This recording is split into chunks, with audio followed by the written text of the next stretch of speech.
नमस्कार मित्रों। गंगा कावेरी व्याख्यान माला के 77वें व्याख्यान में आप सभी का हार्दिक स्वागत है। बहुत प्रसन्नता का विषय है कि आज 77वां व्याख्यान है इस श्रृंखला का। आप सभी लोग जानते हैं कि लाल बहादुर शास्त्री महाविद्यालय गोंडा उत्तर प्रदेश, पॉम्पे कॉलेज एकला मंगलुरु कर्नाटक और मंगलुरु विश्वविद्यालय हिंदी अध्यापक संघ के संयुक्त तत्वावधान में गंगा कावेरी व्याख्यान श्रृंखला सतत अग्रगमन कर रही है। आज का व्याख्यान बहुत ही रोचक, बहुत ही महत्वपूर्ण विषय पर केंद्रित है। मैं उसकी चर्चा अभी करता हूं। सबसे पहले लाल बहादुर शास्त्री महाविद्यालय के प्राचार्य महोदय doctor R.K. Pandey ji, पॉम्पे college एकला मंगलुरु के प्राचार्य महोदय डॉक्टर पुरुषोत्तम केवी जी, लाल बहादुर शास्त्री महाविद्यालय गोंडा के हिंदी विभागाध्यक्ष गुरुवर डॉक्टर शैलेंद्र नाथ मिश्र सर और पॉम्पे कॉलेज एकला मंगलुरु के हिंदी विभागाध्यक्ष, मंगलुरु विश्वविद्यालय हिंदी अध्यापक संघ के अध्यक्ष, बल्कि कर्नाटक राज्य हिंदी अध्यापक संघ के अध्यक्ष हमारे मित्र डॉक्टर एस ए मंजुनाथ जी एवं समस्त विद्वज्जन, प्राध्यापक साथियों और शोधार्थी एवं प्रिय विद्यार्थियों,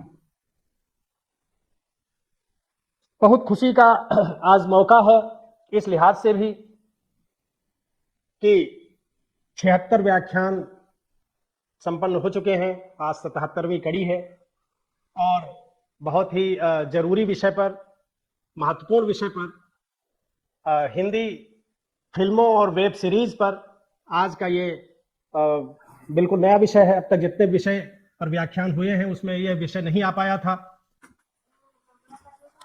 डॉक्टर पुनीत बिसारिया जी जो आज के मुख्य वक्ता हैं, वो हमारे मित्र भी हैं और बुंदेलखंड विश्वविद्यालय झांसी में हिंदी विभाग के अध्यक्ष हैं।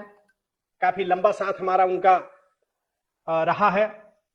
आज हमें इस पटल पर मुख्य वक्ता के रूप में उनका समय पाकर हमें आह्लाद का अनुभव हो रहा है। वो एक प्रतिष्ठित लेखक हैं, मित्र हैं। जब मैं उनसे ये कहता हूं तो हंसते हैं, कहते हैं भाई आप इस तरह से क्यों कहते हैं, लेकिन उन्होंने निश्चित रूप से एक लंबी सारस्वत साधना की है और वो हम सभी के सामने दृश्यमान है। जो लोग सोशल मीडिया के अलग अलग माध्यमों से जुड़े हुए हैं वो उनकी सक्रियताओं से परिचित होंगे और जिन लोगों ने उनकी किताबों को पढ़ा होगा वो जानते होंगे कि वो किस तरह से परिश्रम पूर्वक अपना अकादमिक कार्य संपन्न करते रहे हैं। तो आज गंगा कावेरी व्याख्यान श्रृंखला के इस पटल पर मैं अपने मित्र आदरणीय डॉक्टर पुनीत बिसारिया जी का हृदय से स्वागत करता हूं और अपने मित्र डॉक्टर एस ए मंजुनाथ जी जो कर्नाटक राज्य हिंदी अध्यापक संघ के अध्यक्ष हैं, मैं उनसे चाहूंगा कि वो संक्षिप्त परिचय, आज के मुख्य वक्ता डॉक्टर पुनीत बिसारिया जी का संक्षिप्त परिचय देकर कार्यक्रम को आगे बढ़ाएं। डॉक्टर एस ए मंजुनाथ जी। धन्यवाद तिवारी जी। मित्रों, आप सभी को नमस्कार। मैं पहल हमारे आज के मुख्य वक्ता डॉक्टर पुनीत बिसारिया जी का स्वागत करता हूं और उनको प्रणाम करता हूं। सर आपका नमस्कार। मैं दक्षिण से मंगलुरु से डॉक्टर एस ए मंजुनाथ और आपका स्वागत करता हूं। सभी साथी, जो जितने भी साथी हमारे इस पटल पर जुड़े हुए हैं, हिंदी अध्यापक और शोधार्थी बंधु और हिंदी प्रेमी जितने भी और छात्र इस पटल पर जुड़े हुए, उन सभी का स्वागत करता हूं। जैसे कि मित्र तिवारी जी ने बताया कि डॉक्टर पुनीत बिसारिया जी का परिचय संक्षिप्त देकर के कार्यक्रम को आगे बढ़ाए। मैं बिल्कुल संक्षिप्त ही दूंगा क्योंकि इनका परिचय, विस्तृत परिचय देने के लिए और एक जो व्याख्यान का समय ही चाहे, इस तरह का विस्तार का उनका परिचय है, विस्तृत परिचय है, तो मैं इनका संक्षिप्त परिचय देने का प्रयास करता हूं। डॉक्टर पुनीत बिसारिया जो अध्यक्ष हिंदी विभाग बुंदेलखंड विश्वविद्यालय झांसी उत्तर प्रदेश, और ये अलग अलग जो क्षेत्र में, अलग अलग जो संदर्भों में अलग अलग समय, विषय और कार्य में बहुत से दायित्व इन्होंने निभाया है, जिसके अभी फिलहाल वर्तमान में संयोजक राष्ट्रीय शिक्षा नीति 2020 के अनुरूप उत्तर प्रदेश शासन द्वारा गठित समस्त विश्वविद्यालयों हेतु एकीकृत हिंदी पाठ्यक्रम उस समिति के जो संयोजक हैं, पाठ्यक्रम निर्माण समिति के संयोजक एवं नोडल अधिकारी उत्तर प्रदेश शासन द्वारा गठित हिंदी ई कंटेंट निर्माण समिति के और राष्ट्रीय शिक्षा नीति 2020 के अनुरूप उत्तर प्रदेश शासन द्वारा गठित एकीकृत भाषा पाठ्यक्रम के जो समिति जो उसके सदस्य हैं, और भारतीय राष्ट्रवादी फिल्म निर्माण संस्था नई दिल्ली के जो अध्यक्ष हैं, और इस तरह बहुत से दायित्वों का ये निर्वहन कर रहे हैं, और बहुत से जो जिम्मेदारियां होती हैं उन जिम्मेदारियों के जो संयोजक के रूप में ये कार्यरत हैं, लगातार अलग अलग क्षेत्र में ये कार्यरत हैं।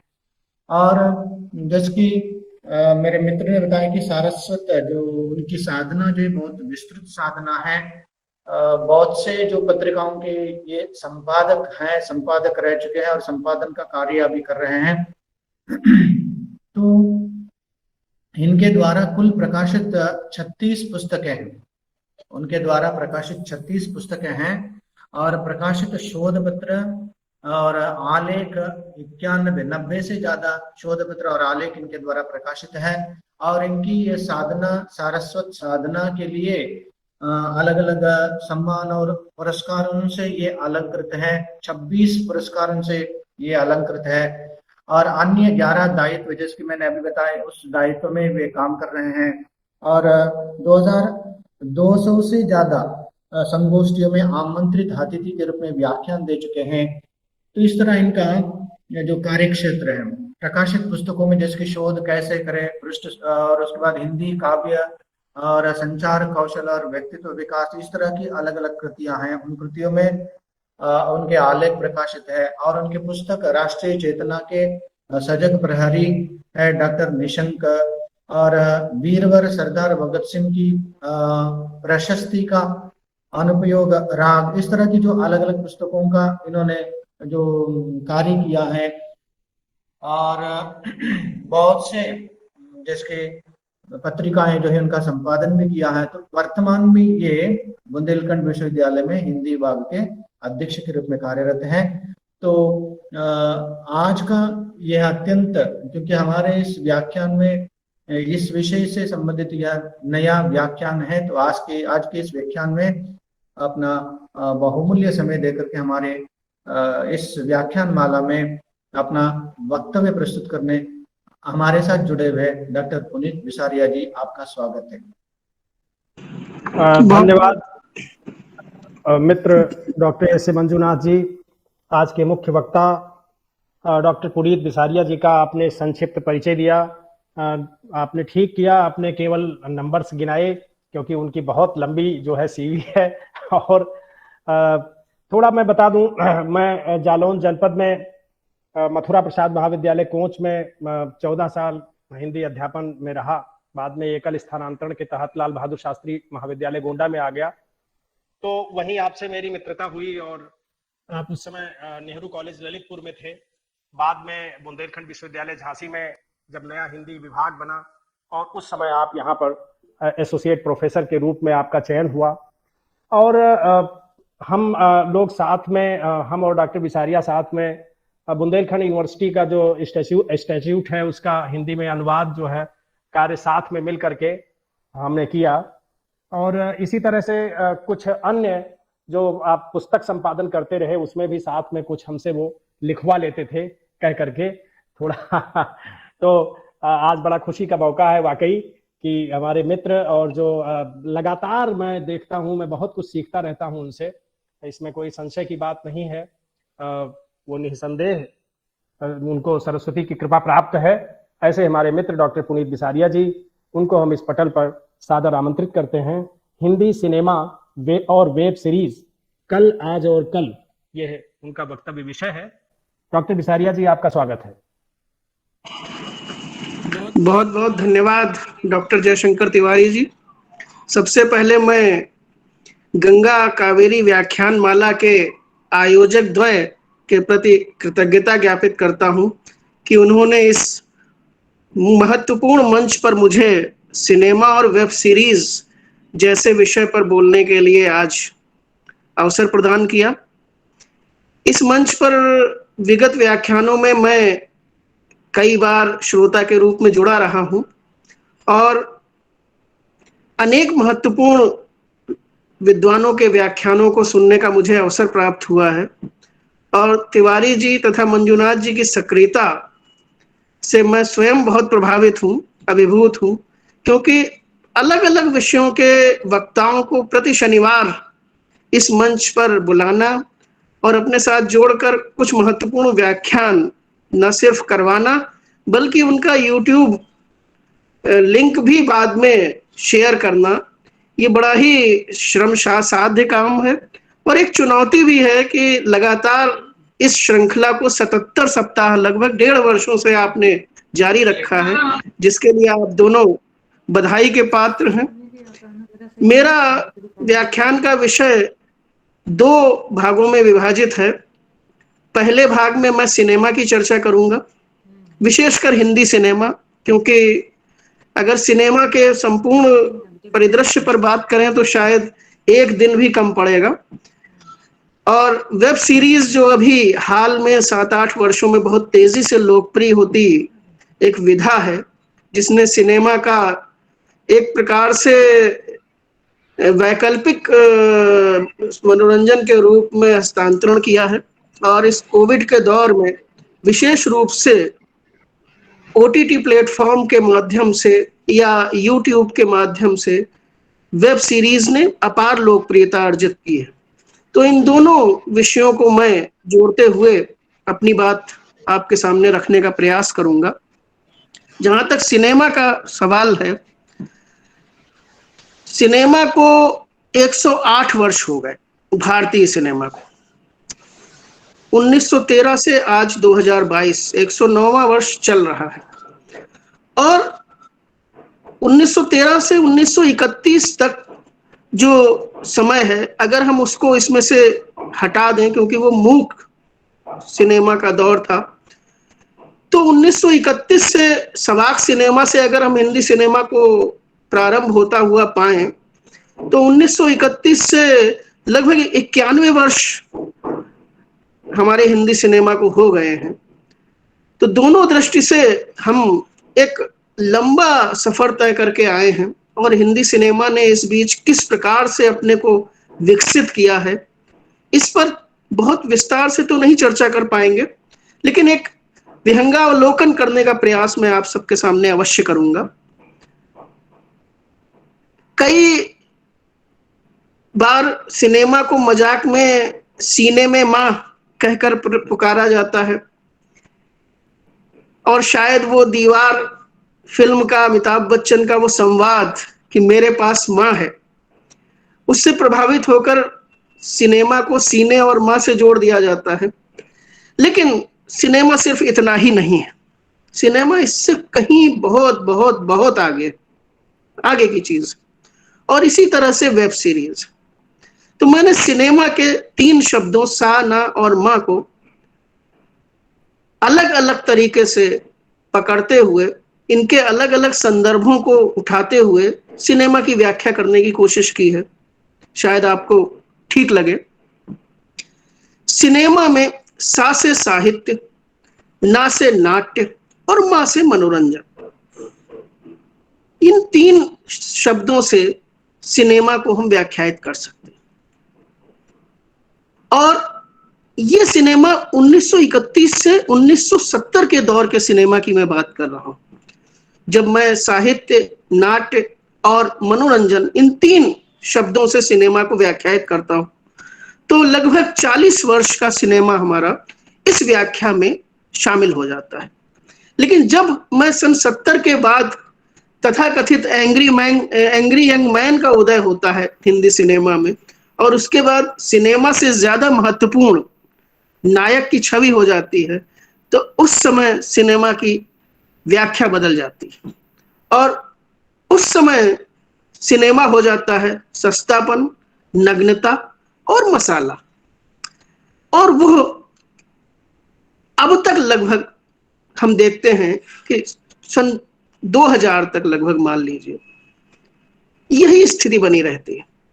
तो 40 वर्ष शुरू के और 30 वर्ष बाद के, ये 70 वर्ष के हिंदी सिनेमा का एक प्रकार का इतिहास है। अगर मैं केवल सूत्र रूप में सिनेमा की व्याख्या करने का प्रयास करूं तो कुछ इस तरह से मैं सिनेमा को व्याख्यायित कर पाता हूं। लेकिन जब सन 2000 के आसपास नई सहस्त्राब्दी, 21वीं सहस्त्राब्दी दरवाजे पर दस्तक देती है और हिंदी सिनेमा का दरवाजा भी 21वीं सहस्त्राब्दी के लिए खुलता है, तब इसमें बदलाव आता है। फिर सा समग्रता का पर्याय हो जाता है, ना नवीनता का पर्याय हो जाता है, और मां मिश्रित भावनाओं या मिश्रित विषयों का कहीं ना कहीं अर्थ व्यंजित करने लगता है, जो कि लगभग 21 वर्ष के 22 वर्ष के हमारे सिनेमा में दिखाई देता है।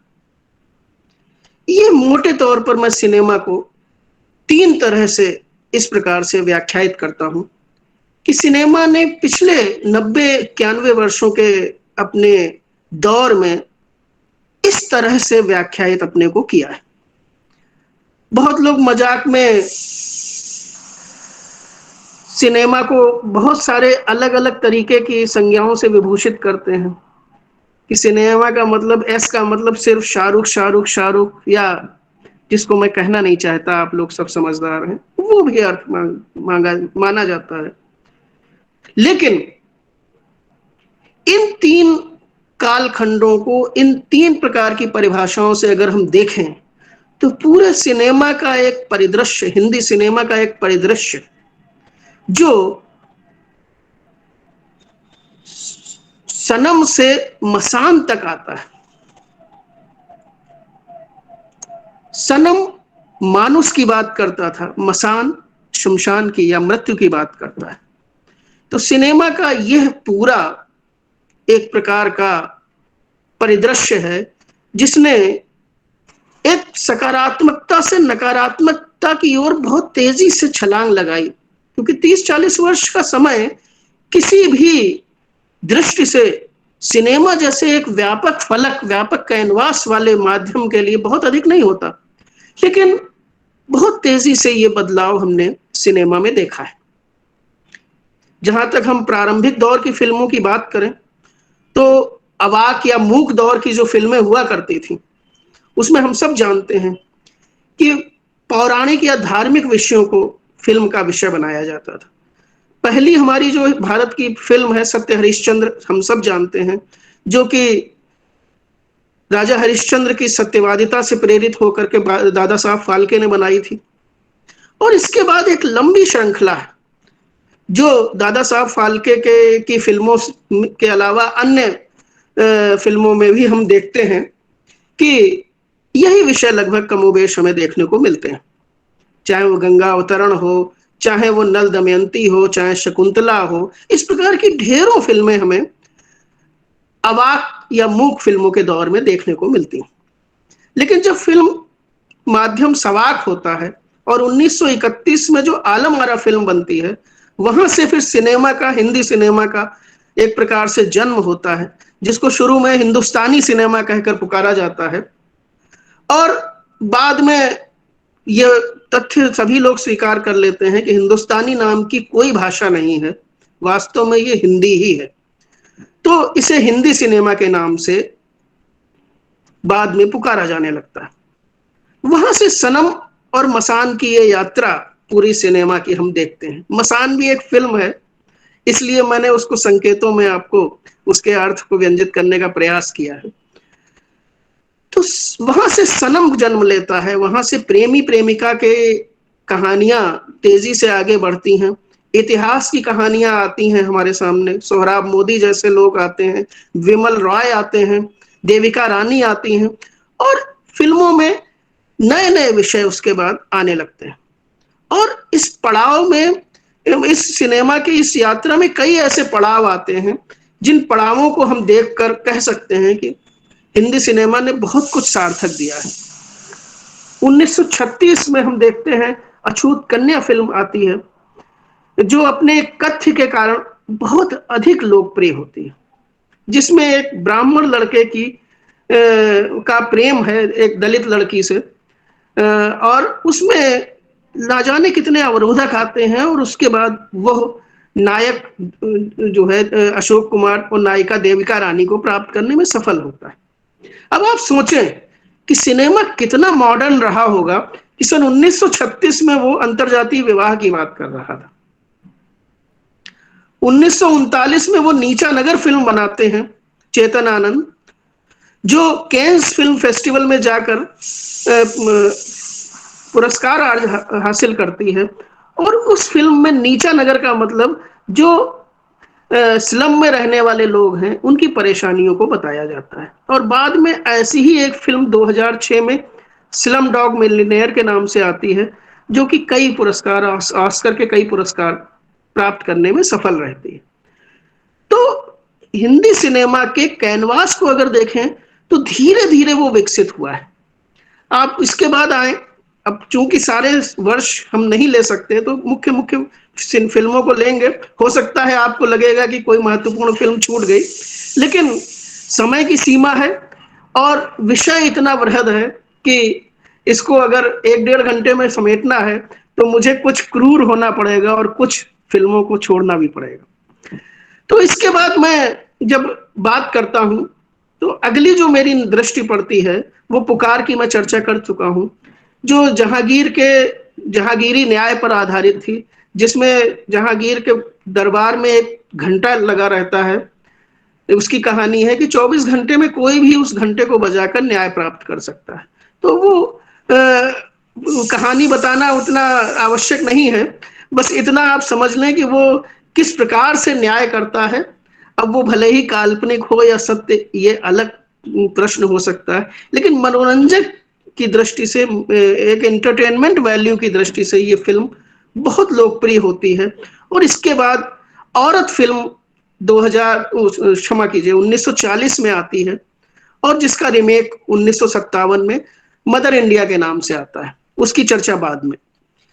इसके बाद मैं बात करूंगा विजय भट्ट की, जो सन 1942 में राम राज्य फिल्म लेकर आते हैं। आप देखें कि एक फिल्म किस तरह से लोगों के मन मस्तिष्क को बिल्कुल हिला कर रख देती है। इसका उदाहरण है राम राज्य फिल्म। हम सब शायद उस समय किशोर थे, या कह लीजिए किशोरावस्था में प्रवेश कर रहे थे, जब रामायण धारावाहिक टीवी पर, दूरदर्शन पर शुरू हुआ था। और हम सबने देखा है, अपनी आंखों से देखा है कि पूरे के पूरे बाजार सुबह 9 बजे से 10 बजे तक बंद हो जाते थे, सड़कें सुनसान हो जाती थी। कई लोग आस्था के वशीभूत होकर अपने दूरदर्शन के क्षमा कीजिए टीवी चैनल, टीवी के आगे माला रखकर स्नान करके रामायण देखा करते थे। ये तो हमने देखा है सन 1987 में। लेकिन सन 1942 में क्या होता था, इसकी मैं आपको एक वानगी देता हूं कि उस दौर में बैलगाड़ियों से भर भर कर लोग 30-30, 40-40 किलोमीटर से दूर से चलकर आते थे स्नान करके। बिल्कुल जैसे तीर्थ यात्रा में, कुंभ मेले में जैसे लोग जाते हैं, वैसे ही सिनेमा हॉल में वो प्रवेश करते थे। प्रवेश करने के बाद वहां पर सिनेमा हॉल के दरवाजे को वो मतलब उस पर अपना माथा टेकते थे, और जो सिनेमा हॉल का पर्दा हुआ करता था उस पर्दे पर वो माला चढ़ाते थे, कुछ रेजगारी सिक्के जो है चढ़ाते थे, और हाथ जोड़कर बैठते थे और ये फिल्म देखते थे। और सुधाकर, क्षमा कीजिए, प्रेम अदीब, सुधाकर अदीब के बाबा, सुधाकर अदीब इस समय हैं हिंदी संस्थान के निदेशक रहे हैं, उनके बाबा प्रेम अदीब और अनीता गुहा सीता की भूमिका में हुआ करते थे। और उस दौर में अनीता गुहा को कोई भी फिल्मकार जो है धार्मिक रोल के अलावा, धार्मिक भूमिकाओं के अलावा किसी और भूमिका को देने को इसलिए तैयार नहीं होता था कि अगर किसी दूसरी भूमिका में उन्हें देंगे तो दर्शक फिल्म देखने नहीं आएंगे। यह लोकप्रियता थी जो उस दौर के सिनेमा ने हमें दिखाई। और उसी दौर में बहुत सी फिल्में हैं जिसमें मैं कुछ गानों की भी चर्चा कर लूं। एक गाने की विशेष रूप से चर्चा करूं। दूर हिमालय की चोटी से हम सब ने ललकारा है, दूर हटो ए दुनिया वालों, हिंदुस्तान हमारा है। ये गीत जब आता है और एकदम से पूरी भारत की जनता आंदोलित हो जाती है। आजादी नहीं मिली है, वही 1942-43 का साल। तो अंग्रेजों के कान खड़े हो जाते हैं। अंग्रेज फिल्मकार को बुलाकर कहते हैं, ये क्या कह रहे हो, दूर हटो दुनिया वालों, हिंदुस्तान हमारा है, क्या मतलब है तुम्हारा, हम लोग बाहर चले जाएं, दिमाग खराब हो गया है तुम्हारा। तो बड़ी मुश्किल से वो समझा बुझाकर उन्हें कहते हैं कि हम तो अपनी भारतीय संस्कृति को आगे बढ़ाने की बात कर रहे हैं, इसमें अंग्रेजों के खिलाफ कुछ नहीं है। तो इस तरह से उस फिल्म के गीतकार और निर्देशक को लगातार जाकर अदालत में बोलना पड़ता है कि हमारी जो फिल्म है उससे किसी प्रकार की जो है भारत विरोधी तथाकथित वो उस समय का जो भारत का साम्राज्य था उसके विरोध में कुछ भी नहीं, ऐसा कहा जा रहा है। प्रदीप का ये गीत है, पंडित प्रदीप का।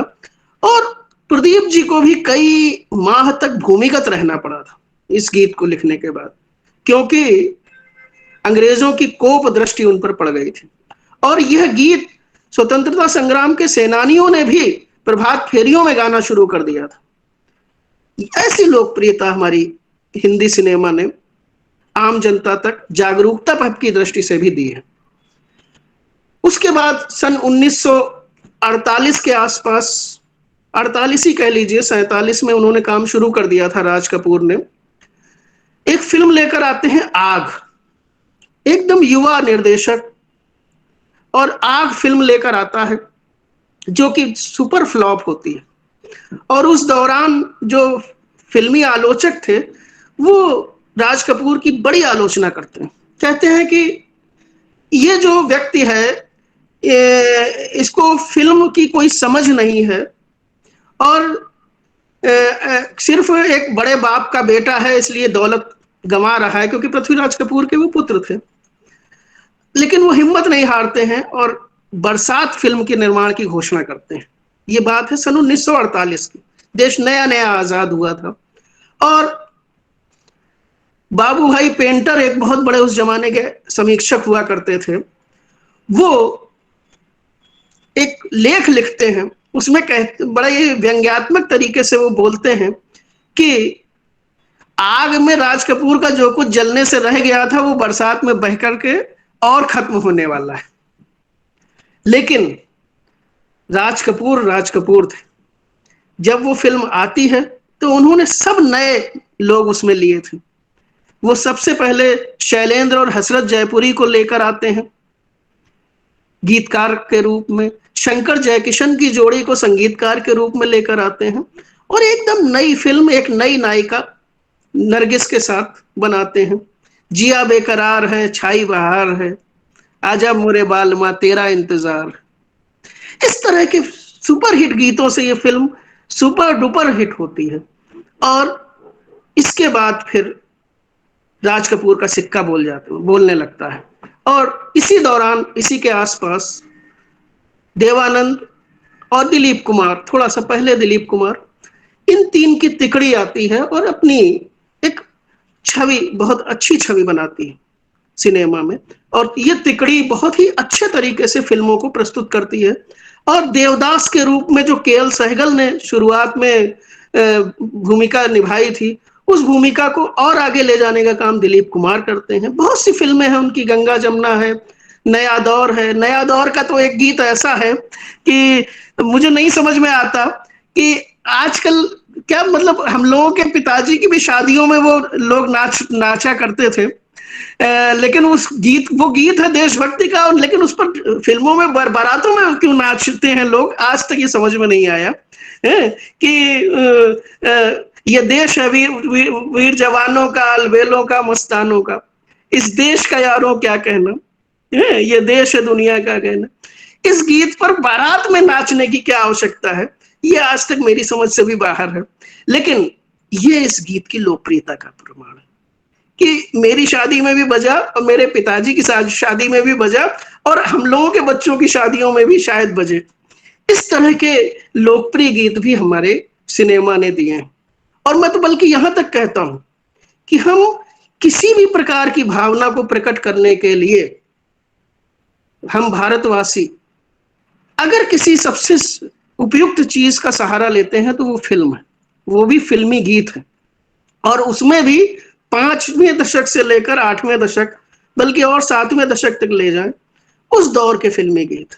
हम खुश होते हैं तो गीत गाते हैं, फिल्मी गीत गाते हैं, दुखी होते हैं तो फिल्मी गीत गाते हैं, हंसते हैं तो फिल्मी गीत गाते हैं, रोते हैं तो फिल्मी गीत गाते हैं, और किसी तक अपनी कोई भी बात प्रकट करने की कोशिश करते हैं तो उसके लिए फिल्मी गीतों से बेहतर कि कोई चीज नहीं होती। ये हम लगातार देखते हैं, यहां तक कि भाई बहन का प्रेम हो या कोई पर्व की अभिव्यक्ति हो। अभी अब 26 जनवरी आ रही है, आप देखेंगे कि पूरे देश में देशभक्ति के गीतों का शोर होगा और हम सब देशभक्ति की भावना के वशीभूत हो जाएंगे। ये भारतीय सिनेमा, हिंदी सिनेमा की ताकत है। जब हमारे प्रधानमंत्री नरेंद्र मोदी जी ताजिकिस्तान गए तो वहां के जो ताजिकिस्तान की जो छात्र छात्राएं थे इंटर कॉलेज के, उन्होंने अपने एक पूरे म्यूजिक बैंड के साथ 1 घंटे हिंदी के देशभक्ति के फिल्मी गीतों को प्रस्तुत किया। और जिस समय उन्होंने ऐ मेरे वतन के लोगों जरा आंख में भर लो पानी गीत गाया तो सारी जनता, चाहे वो ताजिकिस्तान की रही हो, चाहे वो भारतवासी रहे हो, भारत मूल के भारतवंशी रहे हो, सबकी आंखों में आंसू थे। ये भारत की ताकत है, ये भारतीय सिनेमा की ताकत है। मैं भारत की ताकत इसलिए कहता हूं कि भारत का विदेश में सबसे बड़ा प्रतिनिधि अगर कोई है तो हमारा हिंदी सिनेमा है। यह कारण नहीं है कि जब आवारा फिल्म राज कपूर बनाते हैं तो तुर्की में अगले ही साल इसी की रीमेक आवारे नाम से बनती है, और जब वे मॉस्को एयरपोर्ट पर इस फिल्म की रिलीज होने के बाद उतरते हैं तो वहां पर जो लोग उनके प्रशंसक के रूप में उनका स्वागत करने आते हैं वो कहते हैं मेरा आवारा आ गया।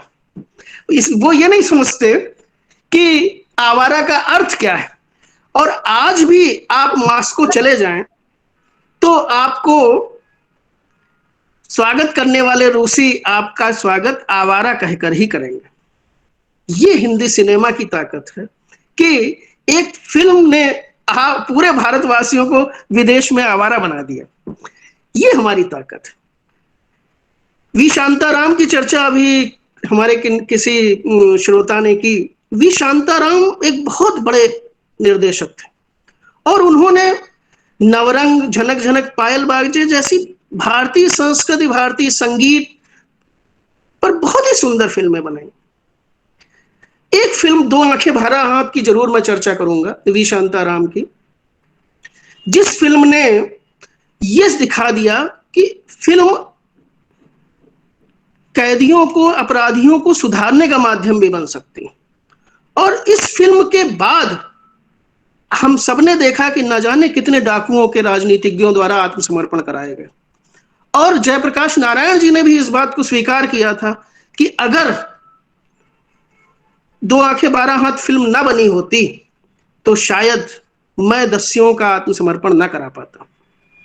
ये हिंदी सिनेमा की ताकत है कि कोई एक फिल्म पूरे के पूरे समाज को आंदोलित करने का कार्य कर देती है। और इसके बाद गाइड जैसी एक फिल्म आती है जो कि बहुत ही आर के नारायण के अंग्रेजी उपन्यास गाइड पर आधारित होती है। और इस फिल्म में किस प्रकार से देवानंद का एक छोटे मोटे सामान्य से चोर उचक्के के से एक साधु के रूप में रूपांतरण होता है, और रूपांतरण ही नहीं होता बल्कि वह उस अपार शक्ति को, उस आध्यात्मिक शक्ति को प्राप्त कर लेता है जिससे कि सूखे में वो वर्षा करा सकता है। और वह नायिका जो अपने पति द्वारा एक प्रकार से उपेक्षित है तो वो कहती है कि आज फिर जीने की तमन्ना है, आज फिर मरने का इरादा है। वो स्त्री सशक्तिकरण का प्रतीक भी है। कि वो बंधन तोड़ करके पायल पहनने को तैयार है। उसे लगता है कि शायद जो बिना पायल पहने जो मैं बंधनों में हूं, शायद मैं पायल पहन लूंगी तो शायद वो बंधन मेरे कट जाएंगे। कहने का मतलब वो नृत्यांगना के रूप में अपने कैरियर को बनाना चाहती है।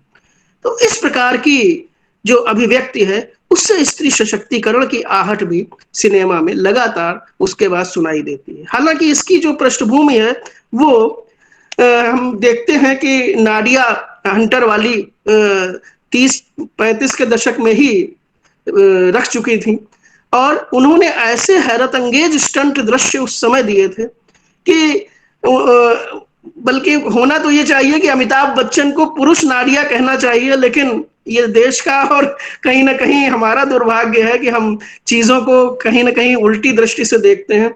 तो नाडिया को लेडी अमिताभ की संज्ञा अब आजकल दी जाती है, जबकि वो उनकी दादी की उम्र रखी रही होंगी।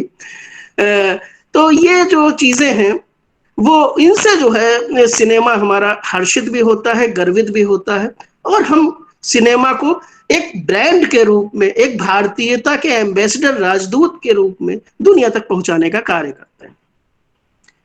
इसी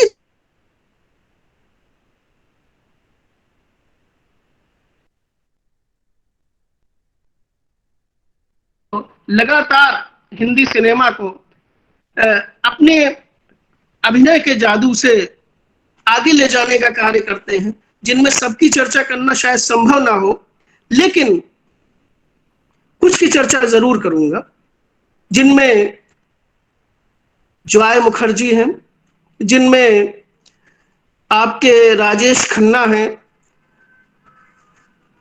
इनके अलावा भारत भूषण हैं। भारत भूषण ने बहुत अच्छे अभिनय किया, बहुत अच्छे। प्रदीप कुमार हैं, इन्होंने बहुत अच्छा कार्य किया फिल्मों में, लेकिन दुर्भाग्य ये रहा कि जो ये तिकड़ी थी देवानंद राज कपूर और दिलीप कुमार की, इनके आगे इनकी वह छवि नहीं बन पाई जिस छवि के वो हकदार थे। इनके अलावा फिर इसके बाद राजेंद्र कुमार आते हैं, जिन्हें जुबिली कुमार के नाम से हम सब जानते हैं, और राजेंद्र कुमार भी बहुत ही अच्छी फिल्मों के साथ हिंदी सिनेमा को अपना स्वर्णिम योगदान देते हैं। और इनके बाद फिर राजेश खन्ना नाम का एक सुपरस्टार होता है, और राजेश खन्ना के साथ एक फिल्मों में प्रेम का जो चित्रण है, एक रोमांटिक हीरो का जो चित्रण है, वो शुरू होता है। लेकिन 1969 में जब प्रकाश मेहरा जंजीर के साथ अमिताभ बच्चन को हिंदी सिनेमा में लेकर आते हैं, तो राजेश खन्ना का दौर खत्म होने लगता है और अमिताभ बच्चन का दौर शुरू हो जाता है, जो लगभग 2 दशक तक चलता है, सन 70 से लेकर सन 90 तक।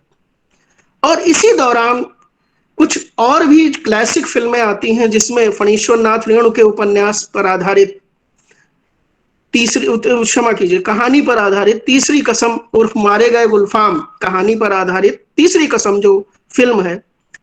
और मैं आपको बताऊं कि बड़ा आश्चर्य होता है कि हिंदी सिनेमा में, हालांकि वो विषय मैं किसी और दिन कभी व्याख्यान में आप लोगों से बातचीत उस विषय पर करूंगा, लेकिन आज थोड़ी सी मैं चर्चा करने के बाद अपने विषय पर वापस लौटूंगा कि इस फिल्म के बनते समय फणीश्वर नाथ रेणु जी शैलेंद्र के फिल्म निर्माण के तरीके से और उनकी कहानी के ट्रीटमेंट से इतने प्रभावित थे कि उन्होंने अपनी एक बेटी का नाम वहीदा रहमान रख दिया था।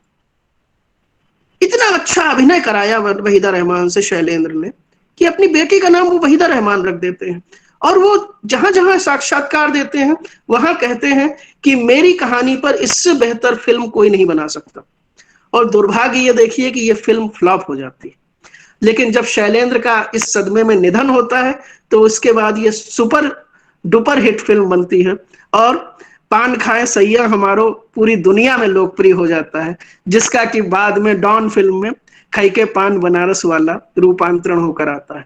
तो एक बहुत हमारी मतलब फिल्मों को हम कहां से मैं लूं, कहां से छोड़ूं, अभी नहीं सोच पा रहा हूं, क्योंकि इतनी विषय हैं, इतनी फिल्में हैं, इतने विस्तार हैं। लेकिन फिर भी मैं अब आगे बढ़ता हूं और इसके बाद एक बड़ी ही महत्वाकांक्षी फिल्म राज कपूर लेकर आते हैं, जिसका नाम है मेरा नाम जोकर। और यह फिल्म भी फ्लॉप होती है, जबकि इसमें उन्होंने बहुत पैसा लगाया था और रूस के कलाकारों को भी लिया था और भारत और रूस के संयुक्त उपक्रम में यह फिल्म बनी थी। लेकिन इस फिल्म से उनकी स्थिति ये हो जाती है कि उन्हें अपने मतलब बहुत कर्जदार हो जाते हैं, पत्नी के गहने तक बेचने पड़ते हैं और इसके बाद हिंदी सिनेमा बदलता है। क्यों? क्योंकि अब राज कपूर भी ये अनुभव कर लेते हैं कि क्लासिक फिल्मों का दौर चला गया। जब मैं कहता हूं 7वें दशक के बाद क्लासिक फिल्मों का दौर धीरे धीरे चला जाता है, तो उसके पीछे मेरा नाम जोकर और तीसरी कसम की असफलता एक बहुत बड़ा कारण थी। और 1971 में वे एक बहुत ही सस्ती सी फिल्म बनाते हैं जिसका नाम है बॉबी, और वह फिल्म किशोर जीवन के प्रेम पर आधारित होती है, जिसमें वे कोंकणी संस्कृति को कुछ हद तक प्रस्तुत करने का प्रयास करते हैं। लेकिन पृष्ठभूमि में जो गीत है, हम तुम एक कमरे में बंद हो और चाबी वो खो जाए, या झूठ बोले कौवा काटे काले कौवे से डरियो, उनकी पृष्ठभूमि उत्तर प्रदेश और बिहार ही होती है। तो एक प्रकार का वे मसाला प्रस्तुत करते हैं और वो मसाला सुपरहिट होता है और वो मसाला लगभग 20 वर्ष तक हिंदी सिनेमा को अपने आकर्षण में घेरे रहता है और ढेरों ऐसी फिल्में आती हैं जो इसी मसाले के आसपास घूमती हैं। कुछ बहुत अच्छी होती हैं, कुछ बहुत खराब। अच्छी की मैं चर्चा कर लेता हूं। अखियों के झरोखे से, सागर, मैंने प्यार किया, इस प्रकार की फिल्में कहीं ना कहीं बॉबी से प्रभावित होकर ही बनाई गई थी और ये सब हिट हुई। और इससे पहले एक त्रिकोणीय फिल्मों की भी श्रृंखला हमने देखी, संगम फिल्म के साथ राज कपूर लेकर आए थे। वह भी लगातार 7वें दशक के बाद 2 हीरो, 1 हीरोइन, 1 हीरो 2 हीरोइन, 1 फूल 2 माली, इस प्रकार की बहुत सी फिल्में हमारी देखने को हमें मिलती। और इसी दौरान मनोज कुमार, हमारे भारत कुमार, देशभक्ति की फिल्में बनाते हैं। सन 65 की युद्ध के समय जब लाल बहादुर शास्त्री जी प्रधानमंत्री जी उनसे अनुरोध करते हैं कि कोई ऐसी फिल्म बनाओ जिससे पूरे देश में भारत के प्रति लोगों की श्रद्धा और सम्मान में वृद्धि हो और देश प्रेम से प्रेरित हो लोग, तो वो उपकार फिल्म लेकर आते हैं। और उपकार ने क्या उपकार भारतवासियों पर किया, कहने की आवश्यकता नहीं। और उसके बाद एक लंबी श्रृंखला है जिसमें देश प्रेम की फिल्मों के उपकार पूरब और पश्चिम से लेकर बहुत क्रांति और अन्य कई फिल्में मनोज कुमार की क्लासिक्स हैं, हिट्स हैं। इसके बाद धार्मिक फिल्मों में जय संतोषी माँ और शोले एक ही वर्ष में रिलीज होती हैं और शोले का बजट बहुत अधिक होता है, जबकि जय संतोषी माँ बहुत ही कम पैसे में बनाई जाती है और हीरोइन एक बार फिर अनीता गुहा होती हैं। और यह फिल्म शोले को टक्कर देती है और दोनों फिल्में समांतर रूप से कमाई करती हैं। और ये जानकर शायद आपको आश्चर्य हो कि शुक्रवार से रविवार तक शोले फिल्म को देखने के लिए तत्कालीन बंबई के सिनेमा हॉल में 10 दर्शक भी नहीं आते हैं। और इस फिल्म के अंत को बदलने के लिए फिर इसके जो निर्देशक सिप्पी साहब हैं, जीपी सिप्पी साहब, विचार करते हैं कि अमिताभ बच्चन को जिंदा कर दें और उनकी शादी जया भादुड़ी से कर दें जो विधवा है, तो शायद ये फिल्म चल जाए। लेकिन उस समय सलीम जावेद उनसे कहते हैं कि इतवार है, तुम 1 सप्ताह और देख लो, शुक्रवार तक और देख लो, अगर नहीं होता है तो इसका अंत हम बदल देंगे। लेकिन सोमवार से जो भीड़ इस फिल्म को देखने के लिए उमड़ती है, और रामगढ़ कर्नाटक में ही जगह बनाई गई थी जहां मंजुनाथ जी बैठे हुए हैं, तो आज तो वो एक टूरिस्ट प्लेस की तरह है, लोग उस जगह को देखने जाते हैं जहां शोले की शूटिंग हुई थी। तो बाकी सब इतिहास है। तो आगे बढ़ता हूं मैं। इसी दौरान बीच में समांतर सिनेमा के रूप में कुछ क्लासिक्स बनाने की भी एक ईमानदार कोशिश बहुत से निर्देशक करते हैं और कई क्लासिक्स हमारे सामने आती हैं। मंडी, आरोहण, बाजार, बहुत सी फिल्में हैं। सिर्फ मैं नाम लेकर आगे बढ़ता हूं और इनकी अपनी भूमिका है। लेकिन इनमें भी एक समस्या जो मैंने देखी एक फिल्म के विद्यार्थी के रूप में, वो समस्या ये थी कि एंटरटेनमेंट वैल्यू पर उतना ध्यान नहीं दिया गया, जितना कि एक क्लासिक को गढ़ने में उनका ध्यान रहा। और इसी कारण ये फिल्में क्लासिक की श्रेणी में भले ही आज कही जाए, लेकिन एक सफल फिल्म या एक व्यावसायिक सिनेमा और समांतर सिनेमा का जो अंतर उस समय बनाया गया, उस अंतर को पाटने में असफल रही। अगर ऐसा हुआ होता कि ये अंतर ना रहा होता और तीसरी कसम जैसी ही फिल्म टेक्निक का इस्तेमाल इन समांतर सिनेमा के फिल्मकारों ने किया होता, तो शायद हम आज बहुत सी क्लासिक्स पिछले 20-25 वर्षों में हिंदी सिनेमा में देख रहे होते। और 90 के दशक के बाद हम देखते हैं कि भेड़ चाल का भी एक बड़ा ही गंदा उदाहरण हिंदी से फिल्मकारों ने प्रस्तुत किया कि अगर किसी फिल्म में प्रेम ही बहुत हिट हो रहा है, तो मैंने प्यार किया के बाद लगातार प्रेम की फिल्में ही बनी और उसमें भी उसी प्रकार से नायक और नायिका का बिछुड़ना और अंत में मिलना या फिर अंत में ना मिलना, सुखांत या दुखांत दोनों, जिसमें दिल है फिल्म हम सब ने देखी होगी, मोहब्बतें हैं, बहुत सारी फिल्में हैं जिनकी इस कयामत से कयामत तक है। जो सफल हुई हैं उनकी मैं चर्चा कर रहा हूं क्योंकि असफल फिल्मों की एक लंबी सूची है। तो इस प्रकार से हम देखते हैं कि इस दौर में एक नई त्रयी हमारे सामने आकर खड़ी हो जाती है, सलमान, शाहरुख और आमिर खान। और ये तीनों चॉकलेटी अभिनेता के रूप में हमारे सामने आते हैं और लगभग सन 2010 तक इनका हिंदी सिनेमा में अपना एक बड़ा आकर्षण रहता है। और प्रणय की जो फिल्में हैं या कुछ हद तक बाद के दौर में सलमान खान ने एक्शन की फिल्मों में भी अपनी भूमिका निभाई, और इस दौरान और भी जो अन्य कलाकार आए जिन्होंने अपनी छाप छोड़ी, उनमें अक्षय कुमार को एक बहुत महत्वपूर्ण अभिनेता के रूप में मैं मानता हूं, जो आज भी अपनी उम्र से आगे बढ़कर अभिनय कर रहे हैं। और अक्षय कुमार को मैं इस मामले में इन तीनों की तुलना में बेहतर मानता हूं। मैं आमिर खान को भी उतना बेहतर इसलिए नहीं मानता हूं कि शुरुआती दौर की उनकी फिल्मों का चयन बहुत खराब था, लेकिन अक्षय कुमार ने बहुत ही चतुराई से फिल्मों को न सिर्फ साइन किया, बल्कि उनकी साल में 3 से 4 फिल्में भी आज भी आती हैं और विषय का चयन इतना अच्छा है कि कभी वो केसरी लेकर आते हैं, कभी एयरलिफ्ट लेकर आते हैं, इस तरह की कभी बेबी लेकर आते हैं, कभी वो ये आपके जो है छापा डालने वाले नकली अफसर की बन करके हमें जो है हंसाते भी हैं, और कई बार जो है वो केसरी में आत्म बलिदान करके हमें रुलाते भी हैं। तो और टॉयलेट जैसी फिल्म, टॉयलेट एक प्रेम कथा जैसी बिल्कुल अलग तरह की जोनर की फिल्म वो लेकर आते हैं। तो एक विषय का वैविध्य उन्होंने रखा है जो उनकी सफलता का बहुत बड़ा राज। इस दौरान मैं 2 फिल्मों की और स्पेशल 26, यस मैं भूल रहा था नाम, तो ठीक आपने याद दिलाया। अब मैं बात करता हूं 2 फिल्मों की और। हालांकि फिल्मों की लंबी चर्चा है, बातचीत हो तो बहुत दूर तक जाएगी। मुगले आजम जैसी फिल्म इस बीच में हम देखते हैं, कमाल अमरोही लेकर आते हैं, जो आज भी क्लासिक है। और भी ढेरों फिल्में हैं, लेकिन कोई फिल्म समाज को किस तरह से मत देने का कार्य करती है, अगर हम इसको देखें तो हमें लगे रहो भाई फिल्म इस दृष्टि से बहुत महत्वपूर्ण दिखाई देती है।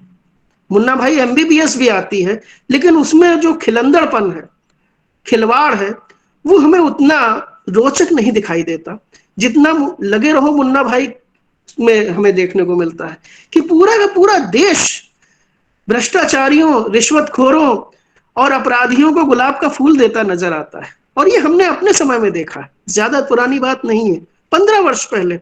अगर कोई काम नहीं कर रहा है तो उसकी बुद्धि की शुद्धि के लिए हम उसको एक गुलाब का फूल दे रहे हैं, उससे युद्ध नहीं कर रहे हैं, लड़ नहीं रहे हैं, उसे प्रेम से समझाने का प्रयास कर रहे हैं। और यह जो हमारी एक प्रकार से पूरे समाज की सोच बदलने का कार्य इस फिल्म ने किया, ये वाकई बहुत बड़ी बात है। और ऐसी ही एक फिल्म 3 इडियट्स थी, जिसने हमारी शिक्षा व्यवस्था को पूरी तरह से एक प्रकार से सोचने के लिए विवश किया कि जो हम तथाकथित रट्टू तोता बनकर शिक्षा हासिल कर डिग्रियां हासिल कर रहे हैं, न कि ज्ञान। इस दृष्टि में हमें थोड़ा सा अपनी शिक्षा व्यवस्था पर ध्यान देने की आवश्यकता है। तो यह फिल्म भी इस दृष्टि से बहुत महत्वपूर्ण है। बहुत सी फिल्में हैं जिन्होंने बदलाव किया है। चक दे इंडिया एक फिल्म की चर्चा, मैं शाहरुख खान की फिल्म की चर्चा करूंगा, जिसके बाद हमारी हॉकी टीम को चक दे इंडिया कहकर हमने लगातार दुनिया में चीयर करने का कार्य किया और हॉकी की टीम ने भी बहुत अधिक विकास किया। उसकी प्रगति वाकई बहुत अच्छी हुई और प्रेरक के रूप में वो हमारे सामने आती हैं। तो बहुत सी ऐसी अच्छी अच्छी फिल्में हैं। जी हाँ, आप जो कह रहे हैं मैं सहमत हूं कि बहुत सी ऐसी फिल्में हैं जिनको कि हम कह सकते हैं, जैसे एक ब्लैक फिल्म थी जो कि एक बिल्कुल यप्पा फिल्म थी, या तारे जमीन पर थी। इन फिल्मों ने विभिन्न प्रकार की बीमारियों के प्रति हमें जागरूक करने का कार्य किया और ये बताया कि रोगी से दूर रहने की अपेक्षा रोगी को कहीं ना कहीं एक सकारात्मक माहौल देंगे तो शायद वो बेहतर तरीके से रोग से मुक्त हो सकता है, या रोग अपनी कमी को भी वो अपनी ताकत बना सकता है। इस प्रकार से इन फिल्मों ने हमें दिखाया। और हरि अनंत हरि कथा अनंता सिनेमा तो ऐसा है। लेकिन अब अंतिम मोड़ पड़ाव पर मैं जा रहा हूं क्योंकि समय भी कम है और वेब सीरीज की भी चर्चा करनी है। तो वेब सीरीज पर मैं आ जाऊं बेहतर होगा, क्योंकि पिछले 10 वर्षों में कोई बहुत महत्वपूर्ण क्रांतिकारी बदलाव लाने वाली फिल्म आई हो, एक टॉयलेट या पेडमैन जैसी कुछ एक दो फिल्मों को छोड़ दें, टॉयलेट एक प्रेम कथा, ऐसी फिल्मों को छोड़ दें तो शायद बहुत अधिक हम आश्वस्त नहीं होते कि कुछ बहुत महत्वपूर्ण फिल्म आई हैं। एक दो की अगर हम चर्चा और करना चाहें तो लंच बॉक्स जैसी फिल्म है, या आई एम कलाम जैसी फिल्म है, लेकिन ये सीमित लोकप्रियता वाली फिल्में थी। या स्टैनली का डिब्बा है, तो ये फिल्में बहुत सीमित लोकप्रियता और सीमित बजट और सीमित स्थान पर प्रदर्शित होने के कारण उतना प्रभाव नहीं छोड़ पाई जितना प्रभाव इससे पूर्ववर्ती जिन फिल्मों की मैंने चर्चा की है उन्होंने छोड़ा। अब वेब सीरीज पर आता हूं। वेब सीरीज 2014-15 के आसपास भारत में शुरू हुई और पहली वेब सीरीज सेक्रेड गेम्स थी। और सेक्रेड गेम्स के दोनों सीजन बहुत लोकप्रिय हुए, जिसमें सैफ अली खान और कई बड़े अभिनेताओं ने अभिनय किया था।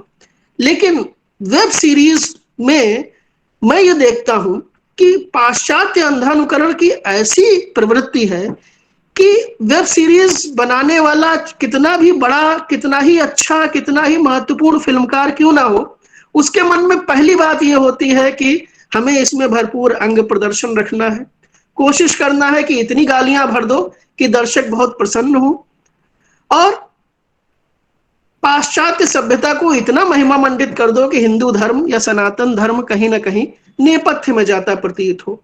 यही सेक्रेड गेम्स में भी है। इसके दोनों सीजन मैंने देखे, लगभग 20 से अधिक एपिसोड हैं, लेकिन कोई भी ऐसी चीज नहीं है जिससे ये प्रभावित करती। इसी तरह से जो हिंदी वेब सीरीज की सबसे लोकप्रिय वेब सीरीज मानी जाती है मिर्जापुर, इसके दोनों सीजन की भी यही स्थिति है कि सिर्फ गाली, हिंसा और अश्लील दृश्यों से भरपूर वेब सीरीज है। और यह स्थिति लगभग 70 से 80% वेब सीरीज की है कि इसमें वेब सीरीज लगातार नग्नता परोस रही। और सन 2014-15 में आई तो ये इतनी लोकप्रिय नहीं थी। एक सीमित दर्शक वर्ग था, तथा कथित एक एलीट क्लास का दर्शक ही इन्हें देखता था, क्योंकि आप जानते हैं कि ये इंटरनेट पर ओटीटी प्लेटफॉर्म पर रिलीज होने वाले कार्यक्रम है वेब सीरीज। यूट्यूब या कुछ OTT platform over the top channel, जैसे इसमें अमेजन प्राइम है, नेटफ्लिक्स है, हॉटस्टार है, सोनी लिव है, जी5 है, बहुत से हैं, एमएक्स प्लेयर है, उल्लू है, वूट है। एक तो मून जो ओटीटी प्लेटफॉर्म है उसकी संचालिका इस कार्यक्रम में भी जुड़ी हुई हैं, शिल्पा जैन पाटनी जी।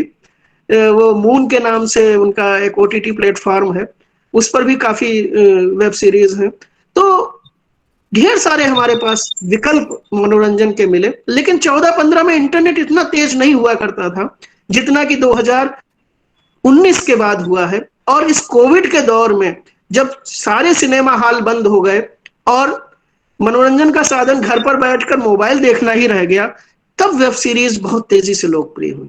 और कुछ लोकप्रिय वेब सीरीज की मैं चर्चा करना चाहूंगा, जिसमें द फैमिली मैन, आर्या, गुल्लक, पंचायत, ये बहुत अच्छी वेब सीरीज है। महाराजा छत्रसाल, अभी राम युग के नाम से भी एक वेब सीरीज कमलेश पांडे जी ने लिखी थी, लेकिन वो लोकप्रिय उतनी नहीं हुई, हालांकि राम कथा पर आधारित है, क्योंकि उसमें ऐसा लग रहा था कि राम कथा को वो कोई अंग्रेज जो है, जैसे हिंदी ना मालूम हो, वो कहीं ना कहीं प्रस्तुत करने का कार्य कर रहा है। और अभी हाल में तांडव हम सबने देखा कि किस तरह से उसने सनातन संस्कृति को धूमिल करने का कार्य किया और उसके बाद उस पर भारत सरकार द्वारा रोक लगाई गई। इस तरह की स्थिति कई वेब सीरीज की है जिनमें यही सब कुछ हमें देखने को मिलता है। लेकिन कुछ बहुत अच्छी वेब सीरीज भी हैं, जैसे द ब्रीद, आर्या भी बहुत अच्छी वेब सीरीज है, या पंचायत, और आपके ये क्या कहते हैं, अभी जो हाल में वेब सीरीज कुछ आई हैं जो बहुत अच्छी वेब सीरीज हैं, जिनमें मैंने कुछ के नाम नोट किए हैं, जिनकी मैं चर्चा अगर समय हो तो करूंगा। हालांकि समय मेरा पूरा हो रहा है, मुझे लगता है 2 मिनट में मैं बात करूंगा। जो वेब सीरीज अभी जो हाल में आई है, नहीं, डॉक्टर बिसारिया जी, आप जारी रखिए, आप 10-15 मिनट और बढ़ा लीजिए, कोई दिक्कत नहीं है। जी जी, क्योंकि बहुत जरूरी बातें आप कर रहे हैं, और अच्छा, इसमें समय अगर बढ़ जाता है 15 मिनट तो कोई बात नहीं है। जी। तो मैं, हाँ, जैसा अभी स्पेशल ऑप्स की मैं चर्चा विशेष रूप से करना चाहूंगा। स्पेशल ऑप्स एक ऐसी वेब सीरीज है जिसने एक भले ही काल्पनिक ऑपरेशन था, लेकिन उसको सच्चाई से जोड़कर इतने अच्छे तरीके से प्रस्तुत किया कि जो सन 2001 में पार्लियामेंट पर अटैक हुआ था, संसद पर आतंकवादियों द्वारा हमला हुआ था, उसकी कथा को उसने किस तरह से प्रस्तुत करने का कार्य किया है, और उसका जो अंत है वो बहुत ही शानदार है। और उसमें के मेनन का जो अभिनय है एक पुलिस ऑफिसर के रूप में, वो बहुत ही अच्छे तरीके से उन्होंने प्रस्तुत करने का कार्य किया है। द ब्रीद की 2 सीजन अभिषेक बच्चन एक में है, और द ब्रीद में किस तरह से एक पिता अपने मरणासन्न बच्चे के इलाज के लिए, उसके अंग प्रत्यारोपण के लिए खुद एक अपराधी बन जाता है, इसका जिक्र है। और सुष्मिता सेन की जो आर्या की मैंने बात की, आर्या के भी 2 सीजन आ चुके हैं, और उसमें एक सीधी सादी महिला के माफिया बन जाने की, मजबूरी वशी सही माफिया बन जाने की चर्चा है, और किस प्रकार से वो अपराधी बन जाती है, और अंत में जब उसे पता चलता है कि मेरे अपराधी बनने के पीछे कौन कौन लोग जिम्मेदार हैं, जो कि सीजन 2 के अंत में आता है, तो एकदम से वो हक्की बक्की रह जाती है कि यह है कि अरे, जिनको मैं विरोधी समझती थी या दुश्मन समझती थी, वही मेरी बर्बादी के भी जिम्मेदार हैं, और इसके अलावा भी बहुत कुछ है जिसकी चर्चा मैं नहीं करूंगा क्योंकि वेब सीरीज का आनंद किरकिरा हो जाएगा। तो इस प्रकार की बड़ी चुस्त पटकथा वाली भी कहानियां हैं। चिंटूज बर्थडे एक ऐसी ही वेब सीरीज है ZEE5 की, जो बहुत ही अच्छी वेब सीरीज है, जिसमें एक छोटा बच्चा चिंटू है, उसका जन्मदिन इराक में मनाया जा रहा है, और किस तरह से 2 आतंकवादी घुस आते हैं और उसके बर्थडे को किस प्रकार से डिस्टर्ब कर देते हैं, और वो किस प्रकार की घटनाएं घटित होती हैं। तो इस प्रकार से बहुत अच्छी वेब सीरीज है। और बच्चों के देखने के लिए गुल्लक की मैंने जैसे चर्चा की, गुल्लक भी इसी प्रकार की एक बहुत ही सुंदर वेब सीरीज है। पंचायत हमारे एक उच्च शिक्षित व्यक्ति के जो है किस प्रकार से देश सेवा के लिए प्रेरित होने या समाज सेवा के लिए प्रेरित होने की जो उसकी ललक है, चाहत है, उसको अभिव्यक्त करती है। तो इस तरह से बहुत सी ऐसी वेब सीरीज हैं। छत्रसाल वेब सीरीज जो है उसको तो वो तो बहुत बड़ी लंबी वेब सीरीज है, लेकिन उसमें महाराजा छत्रसाल के जीवन की एक एक घटना को बहुत ही सुंदर ढंग से MX प्लेयर पर ये वेब सीरीज आई थी, उसको पिरोने का कार्य निर्देशक ने किया है। हालांकि इसकी जो पटकथा लेखिका है वो हिंदी भाषी ना होकर असमिया भाषी, लेकिन उन्होंने इतने सुंदर तरीके से इस वेब सीरीज को प्रस्तुत किया है कि लगता है कि हाँ वाकई महाराजा छत्रसाल के जीवन से प्रेरणा अगर वेब सीरीज वाले ले रहे हैं तो वेब सीरीज का भविष्य उज्जवल हो सकता है। अब कल आज की हमने बात कर ली, अब सिनेमा और वेब सीरीज का कल क्या होगा, जो कि मेरे पूरे व्याख्यान का अंतिम पड़ाव है। तो मुझे लगता है कि जो कोविड का दौर 2019 के अंत में दुनिया भर में आया और 22 भी अब 1 माह लगभग बीतने जा रहा है और अभी इससे निजात के हमें कोई आसार फिलहाल दिखाई नहीं देते, क्योंकि 2-3-4 महीने का ये विराम देता है हमें, थोड़ा सा हम आराम करते हैं और ये हमें फिर अपनी चपेट में ले लेता है। तो ऐसे में सिनेमा शायद हमारे मोबाइल में आ जाए, पूरी तरह से मोबाइल में आ जाए। हालांकि शकुंतला देवी जैसी फिल्म और बहुत सी फिल्में OTT प्लेटफॉर्म पर रिलीज हुई और सफल भी रही। बहुत सी फिल्मों की लंबी सूची है जिनमें कि शकुंतला जी देवी और ये आपके अमिताभ बच्चन की जो गुलाबो सिताबो है, इनको मैं विशेष रूप से इसमें जोड़ना चाहूंगा कि इन्होंने OTT प्लेटफॉर्म पर भी सफलता के प्रतिमान गढ़े। वो अलग बात है कि कारण क्या थे, कारण कई बार मजबूरी भी थी, कोई और मनोरंजन का साधन नहीं है, तो चूंकि फिल्म OTT प्लेटफॉर्म पर रिलीज हो रही है तो लोगों ने देखा। हालांकि कमल हासन दशावतारम फिल्म को OTT प्लेटफॉर्म पर रिलीज करना चाहते थे और उस समय उनका इतना विरोध हुआ कि उन्हें OTT प्लेटफॉर्म पर रिलीज करने से तौबा करनी पड़ी। लेकिन समय ने यह सिखा दिया कि 4-5 वर्ष के अंदर ही अब हिंदी सिनेमा को भी इंटरनेट पर डिजिटल रूप में आना पड़ेगा और सिनेमा हॉल का स्थान मोबाइल फोन लेने वाले हैं। और मैं तो यहां तक कहता हूं कि टीवी भी बहुत बहुत ज्यादा दूर की बात नहीं है, बहुत कम समय में टीवी भी शायद हमें ये कहने को मिले कि कभी टीवी हुआ करता था, क्योंकि अब भविष्य में OTT प्लेटफॉर्म पर सारे सैटेलाइट चैनल, बहुत से चैनल अभी आ भी गए हैं, जितने भी न्यूज चैनल हैं लगभग सभी OTT प्लेटफॉर्म पर हैं।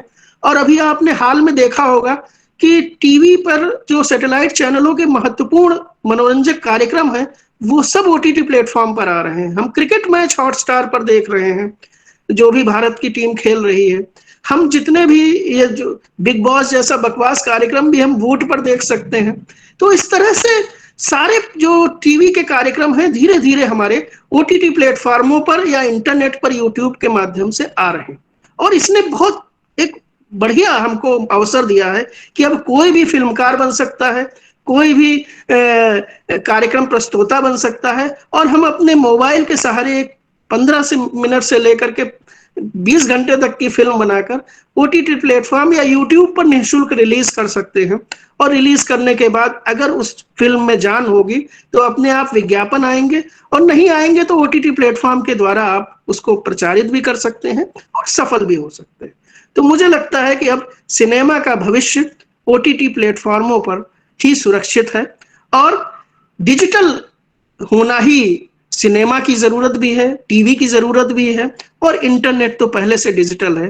तो ये सब मिलकर अब सिनेमा को, टीवी कार्यक्रमों को और जो हमारे OTT के प्लेटफॉर्म हैं सबको एक स्थान देने वाले हैं। और अब विषयगत विविधता हमारे कार्यक्रमों में आने वाली है। हम बहुत ही अच्छे तरीके से अपने को प्रस्तुत करने के लिए कहीं भी किसी भी प्लेटफॉर्म पर आ सकते हैं। वरना क्या कारण है कि एक विदिशा के अंकल जी गोविंदा की फिल्मों पर गाना गाते हैं और यूट्यूब पर वो क्षमा कीजिए नृत्य करते हैं और वो पूरी दुनिया में लोकप्रिय हो जाते हैं। एक भीख मांगने वाली महिला बाद में फिल्मों में गीत गाती है क्योंकि उसकी आवाज लोगों को इतनी अच्छी लगती है। या ढाबे पर जो कोविड के दौर में ढाबा बंद हो जाता है एक अंकल जी का, चाचा जी का, तो उनके ढाबे को खुलवाने के लिए लाखों रुपए लोग दे देते हैं सिर्फ एक यूट्यूब पर उनके कार्यक्रम या डॉक्यूमेंट्री देखकर। ये ताकत एक नई ताकत के रूप में हमारे सामने इंटरनेट, मोबाइल, यूट्यूब और OTT प्लेटफॉर्म के रूप में आ रही है। और मुझे लगता है कि भविष्य में हम विषयगत विविधता के साथ बहुत ही अच्छे कार्यक्रम, चाहे वो टीवी के हों, चाहे ओटीटी के हों, चाहे फिल्मों के माध्यम से हों, यह सब इस मंच पर देखेंगे और हमारा जो हिंदी का जो भी मनोरंजन जगत का जो भी स्वरूप है वो सब मंगलमय होगा और हम सब एक वैश्विक दर्शक के रूप में हिंदी सिनेमा को दुनिया तक पहुंचाने का कार्य करेंगे। आप सबने मुझे सुना, बहुत बहुत धन्यवाद। धन्यवाद डॉक्टर पुनीत बिसारिया जी। आज के इस विषय पर इतने महत्वपूर्ण और इतने बड़े कैनवास वाले विषय पर कि हिंदी सिनेमा और वेब सीरीज, उसका अतीत, उसका वर्तमान और उसका भविष्य, इस पर लगभग 1 घंटे में आपने जो इतना ढेर सारा संदर्भ देते हुए फिल्मी गीतों को और उसकी पटकथा को और साहित्य का दृश्य माध्यमों में रूपांतरण हो, या बिल्कुल शुरू में जब फिल्में शुरू हुई थी आलम आरा से लेकर के, और बिल्कुल इधर ओटीटी प्लेटफॉर्म पर जो नई प्रविधि के तहत चीजें आ रही हैं, वेब सीरीज की चर्चा आपने विस्तार से की। और हम में से जो लोग 40 के पार के हैं, 50 और 60 के पार के भी लोग जुड़े हुए हैं, उनको अपने जमाने की फिल्मों की और गीतों की याद दिला दी। उनको अपना यौवन याद आ गया, जो कुछ हमारे पुराने साथी इसमें जुड़े हुए हैं। मैं देख रहा हूं कैमरे में आदरणीय डॉक्टर सुरेंद्र नारायण सक्सेना सर जुड़े हुए हैं, जो मथुरा प्रसाद महाविद्यालय में लंबे समय तक हिंदी विभाग के अध्यक्ष रहे, और झांसी में ही आपका निवास स्थान है, रानी झांसी के महल के पास ही, और आप मेरे शोध निर्देशक भी रहे हैं और मेरे अग्रज के समान मुझे एक, जब मैं कोच में गया तो बड़े भाई के समान आपका मुझे स्नेह मिला। तो बहुत सारे लोग इसमें जुड़े हुए हैं। मैं अब चाहता हूं कि संवाद, आप में से किसी को अगर कोई प्रश्न है, कोई जिज्ञासा है, तो बड़ा रोचक विषय, वैसे भी सिनेमा बहुत रोचक है, और आज शुरू से लेकर अंत तक जो है ये जो 100 की संख्या है वो बढ़ती गई और 111 और 112 तक लगातार लोग जमे रहे हैं। और ये खैर डॉक्टर बिसारिया जी का एक वक्तव्य जो है, जो उनकी वक्तृता है, जो उनका कौशल है और जो उनका एक विस्तृत ज्ञान है। सबसे बड़ी बात है कि वो जो ये हिंदी सिनेमा का एक संसार है जो बड़ा लंबा चौड़ा है, उसके वो सचमुच एक आचार्य हैं, इसमें कोई शक नहीं है। और जिन खास देश के माने जाने फिल्म समीक्षक जो लोग हैं, उनमें उनका स्थान जो है शीर्ष पर है, इसमें कहना ये कोई अतिशयोक्ति नहीं होगी। तो मैं, जो हमारे प्रतिभागी साथी जुड़े हुए हैं, मैं उन्हें आमंत्रित करता हूं कि अगर कोई आपकी जिज्ञासा है तो आप रख सकते हैं, और डॉक्टर पुनीत बिसारिया जी उसका समाधान करेंगे। नमस्ते सर। हाँ जी, स्वागत है आपका। हाँ सर, नमस्ते। बहुत ही सारगर्भित व्याख्यान था सर, बहुत ही बढ़िया, बहुत महत्वपूर्ण जानकारी मिली। एक जिज्ञासा है सर, संजय लीला भंसाली ने भी बहुत सारी ऐतिहासिक फिल्में बनाई या ऐतिहासिक विषयों को लेकर, जैसे पद्मावत या देवदास उपन्यास पर आधारित, उसके विषय में या ऐसे विषयों पर बनी फिल्मों के बारे में और अधिक थोड़ा सा आपको बताते तो अच्छा होता सर। समय की सीमा थी बताने के लिए, तो ऐसे कालजयी निर्देशक हैं जिनको की कोर्स में रखा जाना चाहिए। बल्कि मैंने 15 ऐसे फिल्मी गीतकारों को चुना है। बल्कि मैं कई व्याख्यानों में इस बात को कहता हूं कि 50 और 60 के दशक में जब प्रयोगवाद और प्रगतिवाद और अकविता जैसी कविता विरोधी विचारधारा हिंदी साहित्य में चल रही थी, तो हिंदी साहित्य का परचम अगर किसी ने थामा था तो वो हिंदी सिनेमा के गीतकार थे।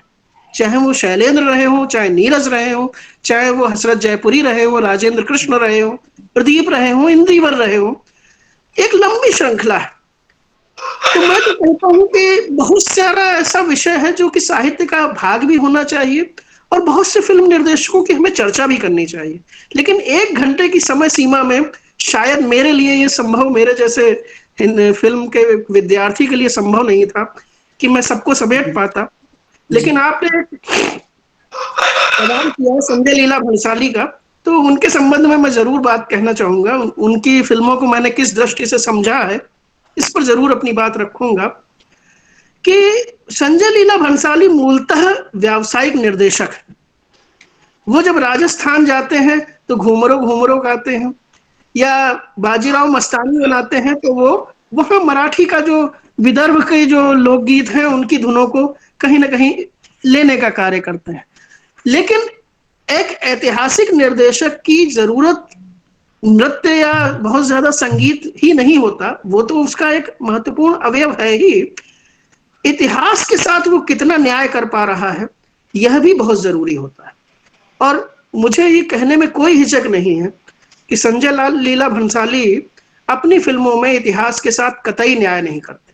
आप उनकी पद्मावत फिल्म देख लीजिए, जिसमें वो किस प्रकार से हीरो एक बहुत छोटे रूप में, लघु रूप में दिखाई देता है, और विलेन खलनायक जो है एकदम से पूरी फिल्म को जो है आच्छादित कर लेता है। तो नायकत्व की पूरी अवधारणा ही वो खंडित कर देते हैं। इसी तरह पानीपत फिल्म में जो अब्दाली का उन्होंने संजय दत्त को जो भूमिका दी थी, उसमें अब्दाली तो एक विदूषक ज्यादा लगता है, ना कि कोई खलनायक। तो उनका मूल लक्ष्य सिर्फ मनोरंजन देना है और पैसा कमाना है। इसलिए जो फिल्म की और जरूरतें हैं, साहित्यिक जरूरतें हैं या फिल्मी जरूरतें जिनको मैं कहता हूं, वो शायद उस कसौटी पर खड़े नहीं उतरते। इसलिए शायद मैंने उनकी चर्चा करना यहाँ उचित भी नहीं समझा। जी धन्यवाद सर। नमस्ते। जी नमस्ते मैडम। सभी को नमस्कार। मैं प्रोफेसर लता चौहान, बैंगलोर कर्नाटक से। पुनीत जी, सबसे पहले तो आपको बहुत बहुत आभार और धन्यवाद। व्याख्यान बहुत ही अच्छा रहा आपका। कुछ फिल्में ऑफकोर्स आपने कहा कि समय अभाव था और छूट गई। कुछ नाम शायद मैं यहाँ जोड़ना चाहूंगी, और वो है जागृति फिल्म हमारी, जो बहुत ही चर्चित रही। उसके बाद में आई 1961 में एक और फिल्म थी हम हिंदुस्तानी। ये कुछ ऐसी फिल्में जो हमारे भारत के आजादी के पूर्व में रही हैं। 1965 में आई हकीकत, और इसके साथ ही एक गाना बड़ा प्रसिद्ध हुआ था, नन्ना मुन्ना राही हूँ देश का सिपाही हूँ। तो कुछ ऐसे चर्चित गीत भी हमारे यहाँ पर आए। मैं यहाँ जो आपने गीतकारों का नाम लिया, उसमें एक नाम शायद मैं जोड़ना चाहूंगी, यदि इसमें मुझे थोड़ी सी 2-3 मिनट मिले। महमूद साहब का। महमूद साहब का जो जिक्र आता है तो उनके गीत, उनका नाट्य, उनका अभिनय तो बहुत है ही, और साथ ही साथ दक्षिण की भाषाओं का भी उन्होंने अपने गीतों में काफी हद तक प्रयोग किया है। एक चतुर नार बड़ी होशियार, ये तो बहुत ही हम सबकी देखी हुई फिल्म है, पड़ोसन।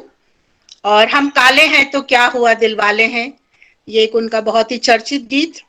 और उन्होंने जिस तरह से दक्षिण तेलुगु के कुछ एक गीत का मुत्तु कोड़ी कवाड़ी हड़ा, ये जो गाना है, ये भी उन्होंने काफी हद तक और बड़ा प्रसिद्ध भी रहा।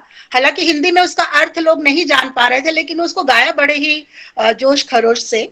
तो ये उनका एक बहुत ही कंट्रीब्यूशन है हिंदी सिनेमा जगत को।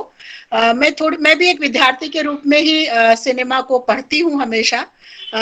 कई बार इस पर व्याख्यान भी दिए हैं हिंदी सिनेमा पर, और आपसे आज मिलकर के मुझे बहुत अच्छा लगा। और उनका एक और प्रसिद्ध गीत है महमूद जी का, जो कि शायद हम सभी कहीं ना कहीं सुनते हैं, विशेष करके जो भिक्षा मांगने वाले जो लोग हैं, दे दाता के नाम तुझको अल्लाह रखे। ये एक ऐसा लैंडमार्क गीत बन गया है कि शायद वो गीत इन्हीं लोगों के लिए बना होगा, और महमूद साहब ने उसको गाया भी कुछ इसी तरीके से।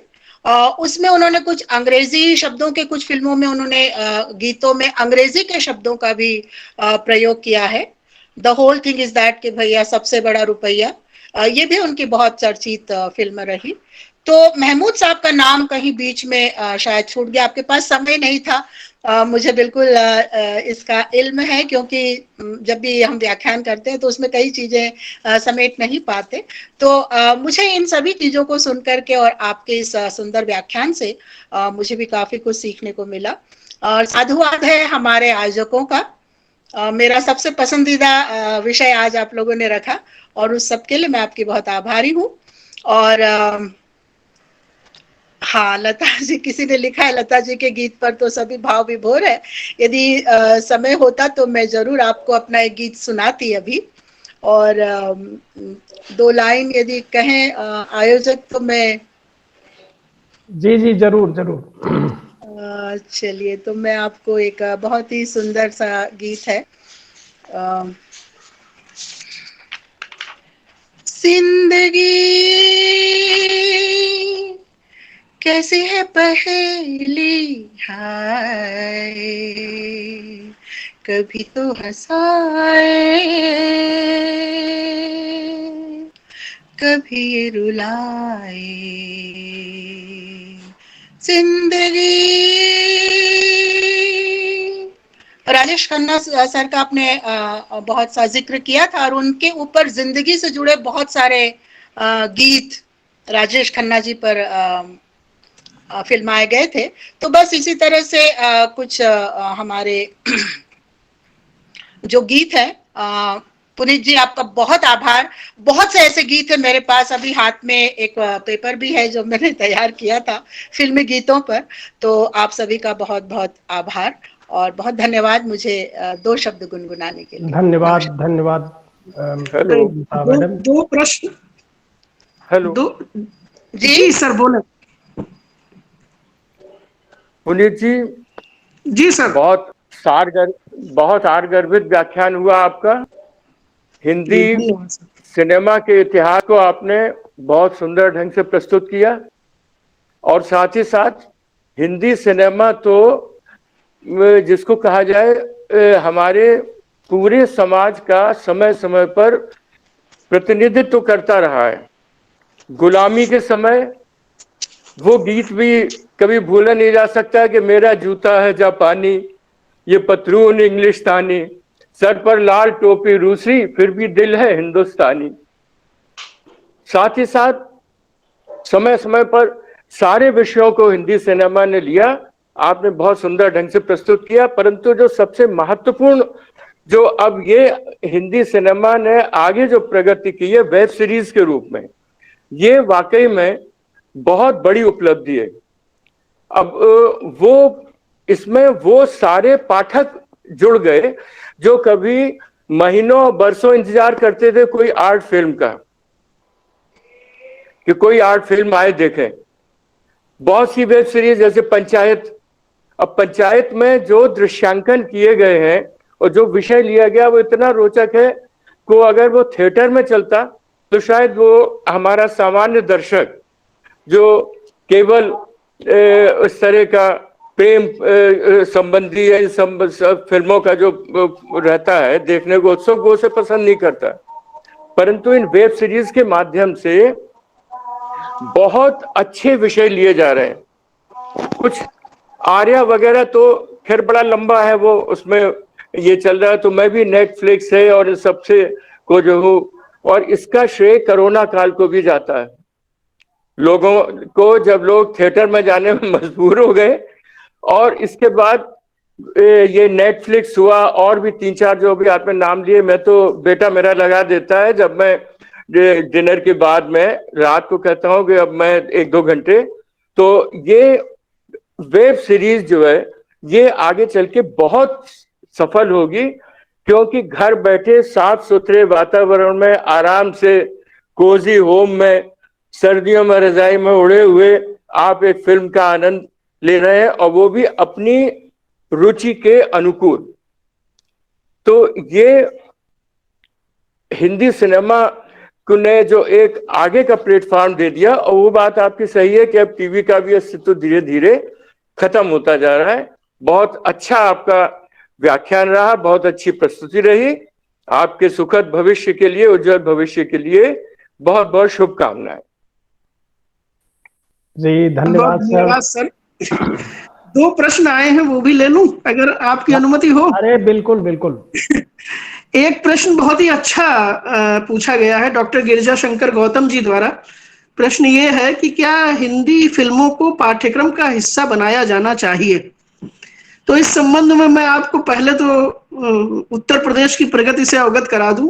डॉक्टर जयशंकर तिवारी जी जानते हैं कि मेरा सौभाग्य था कि मैं उत्तर प्रदेश सरकार की जो राष्ट्रीय शिक्षा नीति 2020 है, उसकी हिंदी पाठ्यक्रम निर्माण समिति का संयोजक था। और हमने 2021 में जनवरी में जो पाठ्यक्रम बनाकर दिया, उसमें हमने एक नया प्रश्न पत्र शामिल किया है, जिसकी चर्चा यहाँ करना बहुत जरूरी है, जिसका नाम हमने रखा है हिंदी का राष्ट्रीय काव्य। ये प्रश्न पत्र पूरे उत्तर प्रदेश में शामिल है और आपको बता दें मध्य प्रदेश सरकार ने भी इसको अपने यहाँ लागू किया है। लगभग हमारे 90% पाठ्यक्रम को लिया है और गुजरात सरकार भी हमारे पाठ्यक्रम को ले रही है और उनसे बात चल रही है हमारी MOU साइन करने की। लेकिन इसमें जो हमने किया है, सिनेमा क्यों होना चाहिए हिंदी पाठ्यक्रम का हिस्सा, इसका उत्तर इसमें निहित है कि हमने इसमें हिंदी के जो राष्ट्र प्रेम के 12 जो प्रतिनिधि गीत हैं, जिनमें से कुछ की चर्चा आप लोगों ने भी की, खासकर लता जी ने, वो गीत हमने उनके जो गीतकार हैं उनके नाम के साथ प्रोजेक्ट बनाने के लिए कि आपको इस फिल्म के इस गीत से क्या संदेश मिलता है, आप इस फिल्म के फला फिल्म के इस गीत से कैसे प्रभावित होते हैं, इसको एक प्रोजेक्ट के रूप में या पावर पॉइंट प्रस्तुतिकरण के माध्यम से आप जो 25 नंबर का हमारा सेशनल एग्जाम होगा चॉइस बेस्ड क्रेडिट सिस्टम में, उसमें आप लिखिए। क्योंकि फिल्म देखते हैं, गीत सुनते हैं, प्रभावित होते हैं, थोड़ी देर बाद वो गीत हमारी स्मृति पटल से ओझल हो जाता है। लेकिन अगर राष्ट्र प्रेम के गीतों को विद्यार्थी न सिर्फ देखे, सुने और उस पर प्रोजेक्ट बनाकर जमा करे, तो राष्ट्र प्रेम की भावना को और अधिक बेहतर बनाया जा सकता है। इसके अलावा हमने एक नया प्रयोग इस पाठ्यक्रम में यह किया था कि हिंदी की 5 राष्ट्र प्रेम की फिल्में हमने ली, जिसमें आनंद मठ है, जिसमें पूरब और पश्चिम है, जिसमें शहीद है। इस तरह से हमने 5 फिल्में ली हैं और इन फिल्मों पर हमने विद्यार्थी को कहा है कि अपने मन से यह फिल्म 3 घंटे की 2 घंटे की आपने फिल्म देखी, आपको क्या लगा, इस फिल्म से आप किस प्रकार की भावना आपके अंदर जन्म लेती है। आप 2-3 पेज जो भी लिखना हो लिख करके जमा कीजिए और उसका मूल्यांकन इस 25 अंक के अंतर्गत होगा और वो आपके 100 नंबर के जो आपका पेपर है उसके अंतर्गत उसको जोड़ा जाएगा। तो हम हिंदी सिनेमा को पाठ्यक्रम में क्यों ना लाएं, सवाल पहला मेरा आपसे ये, और उत्तर मैंने पहले दे दिया। इसलिए जरूरी है हिंदी सिनेमा कि पाठ्यक्रम में आए या उस पर शोध हो, क्योंकि हिंदी सिनेमा सिर्फ सिनेमा मात्र नहीं है, ये हमारे जीवन का अंग है। हम प्रेम में होते हैं तो प्रेम के गीत गाते हैं, अपने को नशे में जज्ब करने वाले गीत तब तक गाते हैं जब दुखी होते हैं। अब आप बताएं मुझे कि शोखियों में घोला जाए फूलों का शबाब, उसमें फिर मिलाई जाए थोड़ी सी शराब, अरे होगा वो नशा जो तैयार, वो प्यार है। अब इससे बड़ी प्यार की परिभाषा कोई दी जा सकती? या हम तुम्हें चाहते हैं ऐसे, मरने वाला कोई जिंदगी चाहता हो जैसे। क्या इससे बड़ी प्रेम की कोई परिभाषा हो जीवन में हो सकती है कि मरने वाला जब जिंदगी चाहता है, ऐसी जिंदगी जो उसके हाथों से बिल्कुल बालू की तरह फिसल रही, ऐसा हमारा प्रेम है। इस प्रकार की परिभाषाएं क्या हिंदी साहित्य में नहीं होनी चाहिए? मैं आपसे सवाल करता हूं, ऐ मेरे वतन के लोगों जरा आंख में भर लो पानी, ये गीत लता मंगेशकर जी के मुंह से सुनकर के क्या आज भी हमारी आंखें नम नहीं हो जाती? तो ऐसी भावनाएं केंद्रित करने वाले, रसिक्त करने वाले जो हमारे फिल्मी गीत हैं, बहुत से रस हैं, सबकी चर्चा हम कर नहीं सकते, समय का अभाव है। तो ये सारे रस क्यों नहीं हिंदी साहित्य का अंग हो? मैं तो कहता हूं कि बहुत पहले ये कार्य हो जाना चाहिए था, क्योंकि 1996 में मजरूह सुल्तानपुरी ने ये सवाल उठाया था कि हिंदी फिल्मों के गीतकारों को साहित्य के गीतकारों की भांति सम्मान क्यों नहीं मिलता। फिल्म के पोस्टर पर भी फिल्म के गीतकार का नाम नहीं लिखा जाता, जबकि कोई फिल्म चली जाती है उसके गीत अमर रहते हैं, हम आज भी गुनगुनाते हैं और हमें याद भी नहीं होता कि वो किस फिल्म का गीत। तो फिल्मकार को उसका क्या ये कर्तव्य नहीं है कि उस गीतकार को भी वो सम्मान दे? और उसके बाद फिर उन्हें दादा साहब फाल्के पुरस्कार मिला और फिल्मी गीतकारों का भी सम्मान बढ़ा। तो मैं समझता हूं कि फिल्म एक ऐसा माध्यम है जिसको कि पाठ्यक्रम का अंग होना ही चाहिए। एक दूसरा प्रश्न है कि जो डब की गई फिल्में हैं उनको क्या हिंदी फिल्म माना जा सकता है? यहाँ एक बहुत महत्वपूर्ण बात जो छूट गई उसको जोड़ते हुए मैं अपनी इस उत्तर को देना चाहूंगा कि अब भाषा की मर्यादा भी टूट रही है। अब कोई फिल्म किसी भी भाषा में बनकर अनेक भाषाओं में डब होकर प्रदर्शित होती है। किसी जमाने में अजूबा जैसी फिल्म बनी थी अमिताभ बच्चन की, जो रूसी में और हिंदी में दोनों में बनी थी, और बहुत सीमित तरीके से रूस में वहां प्रदर्शित हो पाई और यहाँ प्रदर्शित हो पाई। अब पूरी दुनिया, स्काई इज द लिमिट, पूरी दुनिया स्पेस है। इंटरनेट पर आपने रिलीज की, उसको 4, 5, 6, 8, 10, 20 जितनी भाषाओं में चाहें, अभी तो हालांकि ओटीटी प्लेटफॉर्म पर 4 या 5 भाषाओं में ही डब करके उन्हें प्रस्तुत करने की परंपरा है, लेकिन ये बहुत अच्छी परंपरा है और भारतीय सिनेमा का एक सार्वभौमिक स्वरूप इसमें हमारे सामने आ रहा है। और विश्व के सर्वश्रेष्ठ सिनेमा को भी हम हिंदी में डब करके हिंदी के दर्शकों तक परोसने का कार्य कर रहे हैं। ये सांस्कृतिक एकीकरण और वैश्विक जो हमारी एक प्रकार की ग्लोबल गांव की जो अवधारणा है उसको भी बहुत अधिक बल पहुंचाने का कार्य करेगा। तो मुझे लगता है कि कोई भी फिल्म हो, अगर वो हिंदी में डब की जाती है तो हिंदी फिल्म के अंतर्गत एक अलग वर्गीकरण के रूप में, डब की गई फिल्मों के रूप में उन्हें स्थान देने में हमें कोई भी हर्ज नहीं होना चाहिए।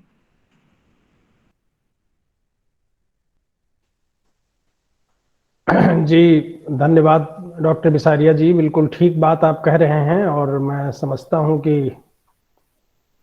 अधिकांश लोग संभवतः इससे सहमत होंगे। और हमारे प्रतिभागी साथियों में से अगर किसी की कोई जिज्ञासा, कोई प्रश्न है, कोई तो आप कर सकते हैं, अन्यथा हम आगे बढ़े।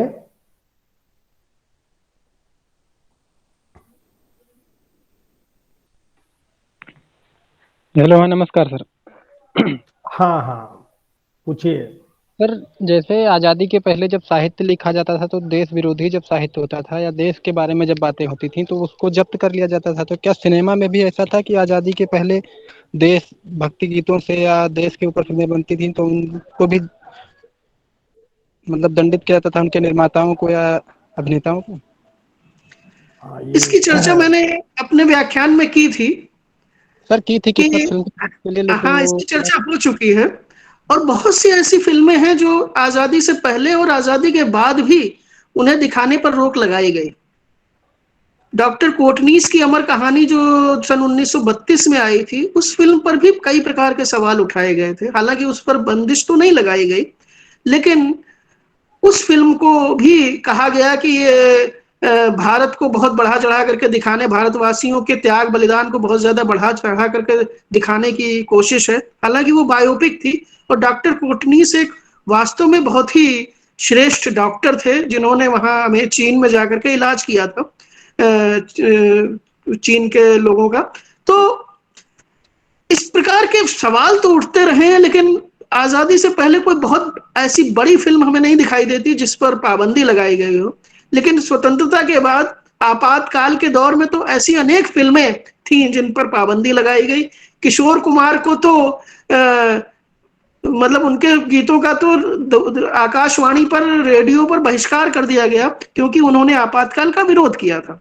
और किस्सा कुर्सी का फिल्म और आंधी फिल्म हम सब जानते हैं, दोनों प्रतिबंधित की गई थी। और बहुत सी बाद में भी प्रतिबंधित फिल्मों की एक लंबी सूची है।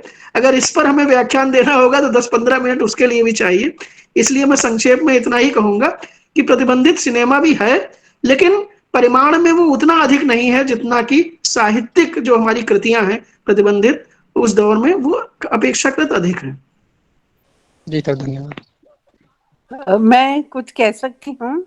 हाँ हाँ, स्वागत है। नमस्कार सभी को। और पुनीत जी को सुनना अपने आप में एक आनंद की अनुभूति होती है। मैंने बहुत देर से लिंक देखा, तो मैं आपसे पुनीत जी ये पूछना चाहूंगी कि क्या आपने जो ग्रेट निर्देशक थे गुरुदत्त या राज कपूर, इनके बारे में कुछ कहा था क्या? और मैं आपसे ये भी निवेदन करना चाहूंगी आयोजकों से भी कि इन सभी निर्देशकों के ऊपर एक आप ऐसा ही प्रोग्राम रखें। पुनीत जी जिनको इतना अच्छा ज्ञान है, तो उनका ही आप ऐसा कुछ रखें प्रोग्राम जो इन सभी निर्देशकों की जो सूक्ष्मता है उसको ये कुछ प्रकाश डाल सके। जी, मैं गुरुदत्त की चर्चा तो नहीं कर पाया, राज कपूर की मैंने विस्तार से चर्चा अवश्य की थी। गुरुदत्त जैसे क्लासिक निर्देशक हिंदी सिनेमा के पास है, या सत्यजीत रॉय जैसा निर्देशक, विमल रॉय जैसा निर्देशक, एक लंबी सूची है ऐसे महान फिल्म निर्देशकों की, जिनके कारण हिंदी सिनेमा विश्व भर में आज आदर की दृष्टि से देखा जा रहा है। लेकिन अब चूंकि समय का अभाव है और 1-1.25 घंटे में मुझे सिनेमा और वेब सीरीज सभी को समेटना था, तो बहुत सी चीजें मुझसे छूटी हैं, लेकिन कभी भविष्य में फिर मौका मिलेगा तो अवश्य इन पर भी हम बात करेंगे। जी धन्यवाद। अब जाहिर है जब इतने लंबे समय में जो ढेर सारी फिल्में बनी हैं और ढेर सारी फिल्मों ने हमारे समाज पर, लोकचित्त पर गहरा असर डाला है, तो उनको सबको समेट पाना एक वक्तव्य में तो संभव नहीं है। ये सही है कि अगर एक एक टुकड़े में अगर बिसारिया जी बात करें तो एक सीरीज इसकी जो है चल सकती है और तभी जाकर बात पूरी हो सकती है। अभी इसमें चैट बॉक्स में डॉक्टर नीरज गुप्ता जी ने लिखा कि फिल्मों का इतना असर रहा है, जिस पर उन्होंने कहा कि मेरा नाम जो है घर का, मेरे फूफा जी ने आनंद फिल्म देख करके मेरा नाम आनंद रखा और जो मेरे घर का नाम है, और मैंने शोले फिल्म देख करके अपने भाई का नाम बीरू रखा जो कि उसका घर का नाम है।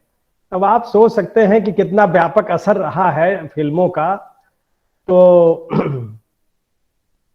फिर भी इस 1 घंटे की समयावधि में जितना विस्तृत आपने संदर्भ सूत्र जो है दिया है इस वक्तव्य में, वो निश्चित रूप से प्रशंसनीय है।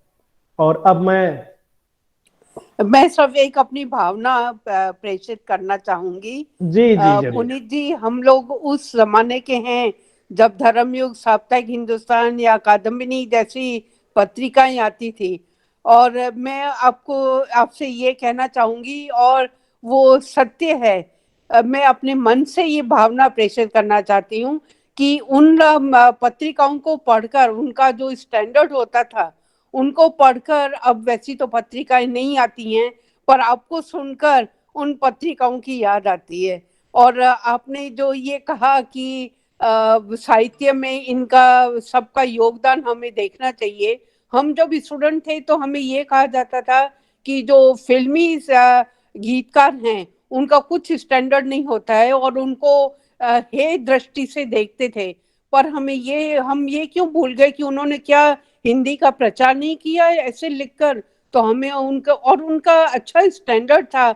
हालांकि मैं तो कुछ भी नहीं जानती हूँ, आप सभी इतने ज्ञानी हैं, आप सबको अच्छा ये नॉलेज होगा कि उनका स्टैंडर्ड क्या था, पर आपकी ये बहुत ही अच्छी सोच है कि उनका आपने इसमें सिलेबस में इंक्लूजन किया है। तो बहुत बहुत धन्यवाद उनको इतना मान सम्मान देने के लिए। जी जी धन्यवाद। नाम मैं पढ़ पा रहा हूँ, इंदु शास्त्री मैडम हैं, तो बहुत अच्छा आपने जो है कॉम्प्लीमेंट दिया, अच्छी बात कही। और अब मैं समय सीमा देखते हुए आगे बढ़ रहा हूँ और लाल बहादुर शास्त्री महाविद्यालय के हिंदी विभागाध्यक्ष डॉक्टर शैलेंद्रनाथ मिश्र सर तो यात्रा पर हैं। उन्होंने कहा कि भाई मेरी ओर से डॉक्टर पुनीत बिसारिया जी को धन्यवाद दीजिएगा।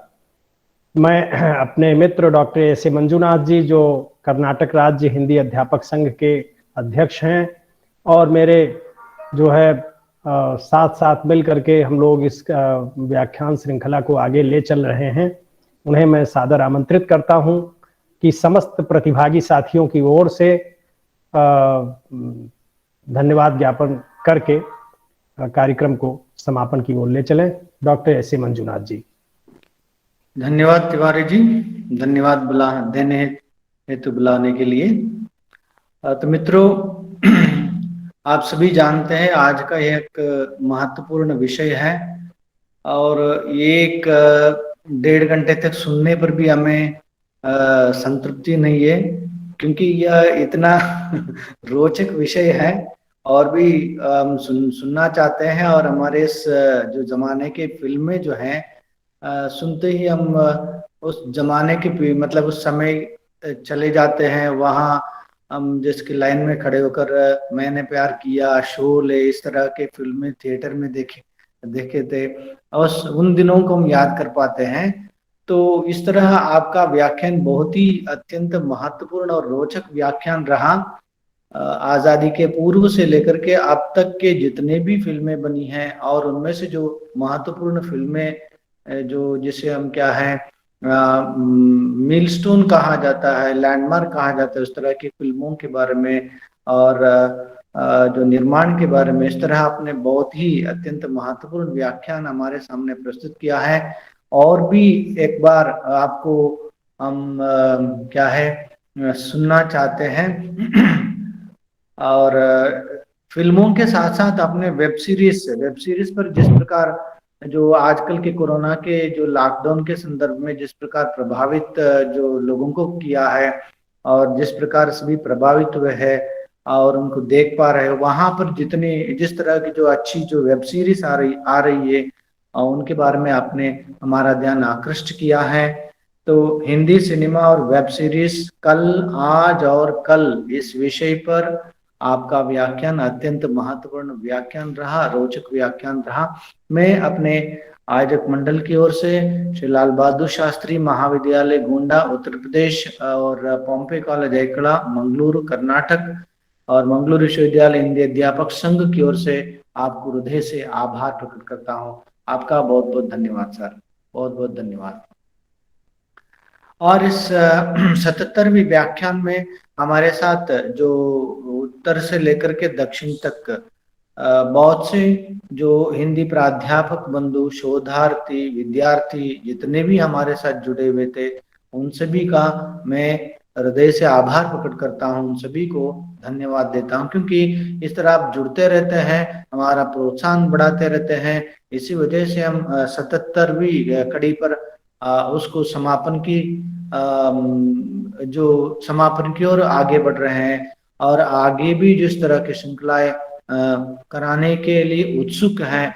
आप सभी का मेरा आभार प्रकट करता हूं, सभी को धन्यवाद। इसके साथ जो श्री लाल बहादुर शास्त्री महाविद्यालय के प्राचार्य और पॉम्पे कॉलेज के प्राचार्य और जो श्री लाल बहादुर शास्त्री महाविद्यालय के हिंदी विभागाध्यक्ष डॉक्टर शैलेंद्र नाथ मिश्र जी, जो अभी जुड़ नहीं पा रहे हैं, और उनको भी, और हमारे मित्र जो हम दोनों मिलकर के इस कार्यक्रम का संचालन कर रहे हैं, डॉक्टर जयशंकर तिवारी जी। सिर्फ जयशंकर तिवारी जी नहीं है, सभी उनके पूरे परिवार इस उपक्रम में लगे हुए रहते हैं। उन सभी को मैं हृदय से आभार प्रकट करता हूँ। बहुत बहुत धन्यवाद सभी को, बहुत बहुत धन्यवाद।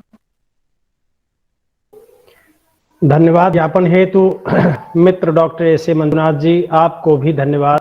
और मित्र डॉक्टर एस ए मंजुनाथ जी की वाणी में अपनी वाणी मिलाते हुए, स्वर में स्वर मिलाते हुए इस कार्यक्रम की संपन्नता की घोषणा की जाती है। आप सभी के प्रति बहुत बहुत आभार।